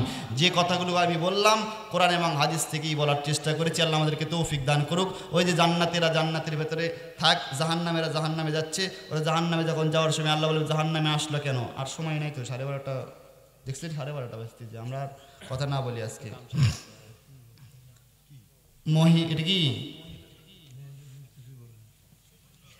যা ওয়াজ করছি তা নারী পুরুষ সবার জন্যই সমান। জান্নাতে শুধুমাত্র পুরুষ মানুষ যাবে না তো বাপ, সবাই যাবে। অনেক মা বোনেরা আসছিল, তাদের নিয়ত ছিল একটু কিছু কথা। মহিলাদের জন্য আবার ভিন্ন করে কি কথা বলবো। মহিলাদের জন্য হযরত ফাতিমাতুজ জোহরা যখন ইন্তেকাল করবে, ইন্তেকালের আগে তার স্বামী হযরত আলীকে বলে রাখলেন, আলী আজকের রাতে আমি ইন্তেকাল করতে পারি, কারণ আমার বাবা বলেছিল যে ফাতিমা আমার ইন্তেকালের পরে সর্বপ্রথম তোমার সাথে আমার সাক্ষাৎ হবে। ফাতিমা তোমার কান্না করা লাগবে না, ইন্তেকালের পর আমার আত্মীয় স্বজনদের ভিতরে সবার আগে তোমার সাথে সাক্ষাৎ হবে। ফাতিমা যেদিন ইন্তেকাল করবে তার আগেই তার স্বামীকে বলে রেখে গিয়েছিলেন যে আমি যেদিন ইন্তেকাল করব সেদিন বেশি মানুষকে বলার দরকার নাই, গোপনে গোপনে কিছু মানুষকে বলে গোপনে আমার জানাজা করে গোপনে রাতের বেলায় জানাজা সম্পন্ন করে দেবেন, দাফন সম্পন্ন করবেন। সুবহানাল্লাহ। তিনি বলেছিলেন আমি যেরকম পর্দায় থাকছিলাম আমাকে পর্দারত অবস্থায় আমাকে দাফন সম্পন্ন করবেন। হযরত আলী তো তাই করছিলেন নাকি? তাহলে ফাতিমাতুজ জোহরার জীবনে থেকে শিক্ষা হচ্ছে, আমরা শিক্ষা পাই মহিলাদেরকে অবশ্যই সব ঢ্যাং ঢ্যাং করে রাস্তায় বাজারে ঘুরে বেড়াইতে হবে নাকি? কি আমাদের এলাকায় যায়, আপনাদের এলাকায় যায়? স্বাধীনতা পাইছে মাশাআল্লাহ। রাতের বেলা জানাজা সম্পন্ন করার জন্য রাতের বেলা ফাতিমাতুজ জোহরা দুনিয়া থেকে বিদায় গ্রহণ করলেন। হযরত আলীর সবচেয়ে নিকটতম বন্ধু, সব থেকে অন্তরঙ্গ বন্ধু ছিলেন আবু যর গিফারি। হযরত আলী চলে গেলেন আবু যর গিফারির বাড়ি। আবু যর গিফারির বাড়িতে গিয়ে ফাতিমা যখন দুনিয়া থেকে বিদায় গ্রহণ করেছে, আবু যর গিফারের বাড়িতে গিয়ে আসাদুল্লাহিল গালিব আবু যর গিফারের বাড়ির দরজায় গিয়ে আস্তে আস্তে আস্তে আস্তে ফোপায়া ফোপায়া ডাকছে, আর দরজা এরকম ঠক ঠক করছে। আবু যর গিফারের দরজা খুলে দেখে আসাদুল্লাহিল গালিব হযরত আলী রাস্তার কাছে দাঁড়িয়ে আছে, গেটের কাছে দাঁড়িয়ে আছে, আর চোখ বেয়ে বেয়ে পানি পড়ছে, আর ফোপায়া ফোপায়া পর কাঁদছে, কথা বলতে পারছে না। আবু যর গিফারি জিজ্ঞেস করলেন, আলী কি হয়েছে তোমার? তুমি কেন এরকম কান্নাকাটি করছো? তুমি তো কখনো কাঁদো না, তুমি তো কখনো দুঃখ প্রকাশ করো না, যুদ্ধের ময়দানে কখনো হারো না, আজকে কেন কান্নাকাটি করো? হযরত আলী বলেন, আবু যর গিফারি, আলীর আজকের সব থেকে কষ্ট এবং দুঃখের দিন রে আবু যর গিফারি। তুমি হয়তো জানো না, রসুলের কলিজার টুকরা ফাতিমা আর আমাদের মাঝে দুনিয়াতে নেই। আমার হাসান হোসাইনকে এতিম করে আমাদের ফাতিমা আমাদের মাঝ থেকেই বিদায় গ্রহণ করেছে। রে আবু যর গিফারি, তোমার কাছে আসলাম কারণ আমি জানি তুমি কবর খনন করতে পারো। ও আবু যর গিফারি, তুমি কি পারবে আজকে ওই জান্নাতুল বাকির উত্তর কর্নারে একটা কবর খনন করতে? আবু যর গিফারি বলেন, আলী ঠিক আছে, আমি কবর খনন করছি। এই বলে হযরত আলী চলে গেলেন বাড়িতে। আবু যর গিফারি তার বাড়ির থেকে দা, খন্তা, কোদাল যেগুলো লাগে কবর খনন করার জন্য যন্ত্রপাতি নিয়ে তিনি চলে গেলেন রাতের বেলা জান্নাতুল বাকির উত্তর দিকে। জান্নাতুল বাকির উত্তর কর্নারে গিয়ে মুসলিম শরীফের বর্ণনা, উত্তর কর্নারে যাওয়ার পর আবু যর গিফারি নির্দিষ্ট জায়গায় কবর খনন করতে আরম্ভ করলেন। যখন কবর খনন করে এমন সময় আবু যর গিফারি তার হাতে যে কোদাল ছিল সেই কোদাল দিয়ে মাটিতে এক একটা চোট দেয়, এক এক চাবলা মাটি তোলে, এক এক টুকরা মাটি তোলে, আর জিজ্ঞেস করে, কবর তুই কি জানিস তোর ভেতরে আজকে কাকে রাখা হবে? তুই কি জানিস? খবরদার খবরদার, কবর কোনো বেয়াদবি করবি না। তোর ভেতরে আজকে এমন একজন মহান নারীকে রাখা হবে, যেই নারীটা পৃথিবীর সমস্ত মহিলাদের সরদারিনী হবে, সেই ফাতিমাকে রাখা হবে। খবরদার, কবর কোনো বেয়াদবি করবি না। কোনো প্রশ্নের জবাব কবর থেকে আসে না। আবু যর গিফারি আবেগের কারণে আবার প্রশ্ন করে, কবর তুই কি জানিস তোর ভেতরে আজকে কাকে রাখা হবে? তোর ভেতরে এমন একজন মহান রানীকে রাখা হবে, যার স্বামী আসাদুল্লাহিল গালিব যুদ্ধের ময়দানে কখনো হারে না, সেই যুদ্ধের ময়দানে কোনো দিন মাথা নত করেনি, সেই আসাদুল্লাহিল গালিবের স্ত্রী ফাতেমাকে রাখা হবে। খবরদার, কোনো বেয়াদবি করবি না। কোনো জবাব আসে না। হযরত আবু যর গিফারি আবেগে আবার প্রশ্ন করে, কবর তুই কি জানিস তোর ভেতরে আজকে কাকে রাখা হবে? তোর ভেতরে এমন একজন মহান নারীকে আজকে রাখা হবে, যার দুটা সন্তান হাসান আর হুসাইন, দুটা সন্তানে আসবাব মিন আহলিল জান্নাহ, সমস্ত যুবকদের সরদার হবে হাসান আর হুসাইন, সেই সরদারদের মাকে রাখা হবে। খবরদার, কবর কোনো বেয়াদবি যেন করবি না। আবু যর গিফারি বলে, আবেগে প্রশ্ন করছি, কোনো জবাব আমি পাই না। আবার আবেগে জিজ্ঞেস করলাম, কবর তুই কি জানিস তোর ভেতরে আজকে কাকে রাখা হবে? আজকে তোর ভেতরে এমন একজন মহান মহিলাকে রাখা হবে, এমন একজন শ্রেষ্ঠ নারীকে রাখা হবে, যেই মহিলাটা বিশ্বনবী মুহাম্মদ রাসূলুল্লাহ সাল্লাল্লাহু আলাইহি ওয়াসাল্লামের কলিজার টুকরা নয়নের পুতুল ফাতেমাকে রাখা হবে। খবরদার, কবর কোনো বেয়াদবি করবে না। আবু যর গিফারি বলে, আবেগে প্রশ্ন করছি, কোনো জবাব আসে না। এমন সময় চতুর্দিকে অন্ধকার, ঝিঝি পোকাগুলো ডাকছে, রাতের বেলা কবরস্থানে আমি একা, কোনো জবাব আসে না। বারবার যখন প্রশ্ন করি এমন সময় কবরের আযাবের, কবরের মাটি থেকে যেন আওয়াজ আসছে, কবরস্থান থেকে আওয়াজ আসে, আবু যর কাকে তুই সতর্ক করিস? আমি কবর দুনিয়াতে কোনো আসাদুল্লাহিল গালিবের স্ত্রীকে চিনি না, ফাতেমাকে চিনি না, হাসান হোসেনের মাকে চিনি না, নবীর কলিজার টুকরা ফাতেমাকে চিনি না। আমল যদি নিয়ে আসতে পারে আমি হব জান্নাতের টুকরা, আমল যদি না থাকে আবু যর গিফারি কার মেয়ে, কার মা, কার স্ত্রী জান্নাতের নারী, এটা দিয়ে কবরে নাজাতের কোনো অবস্থা হবে না। হযরতে আবু যর গিফারি যখন আওয়াজ শুনতে পায়, চতুর্দিকে ঝিরঝির পোকা ডাকছে, আর কবরস্থান থেকে এরকম আওয়াজ আসছে, আবু যর তুই একজন মানুষ। আবু যর গিফারির মনের ভেতরে ভয় আলো। হযরত আলী বলেন, রাতের বেলা আমি নির্দিষ্ট সময়ে কবরস্থানে গিয়ে দেখি কবরস্থানে কবর খনন করা হয়েছে, কিন্তু এখন পর্যন্ত ফিনিশিং হয়নি, সমাপ্ত হয়নি।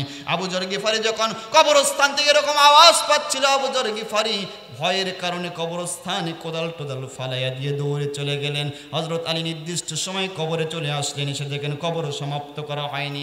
সাথে সাথে হযরত আলী ডাক দিলেন, আবু যর কোথায় পালিয়ে গেলি রে আবু যর? একটা কবর কি পুরা খনন করতে পারলি না বন্ধু? কোথায় লুকিয়ে থাকলি রে আবু যর গিফারি?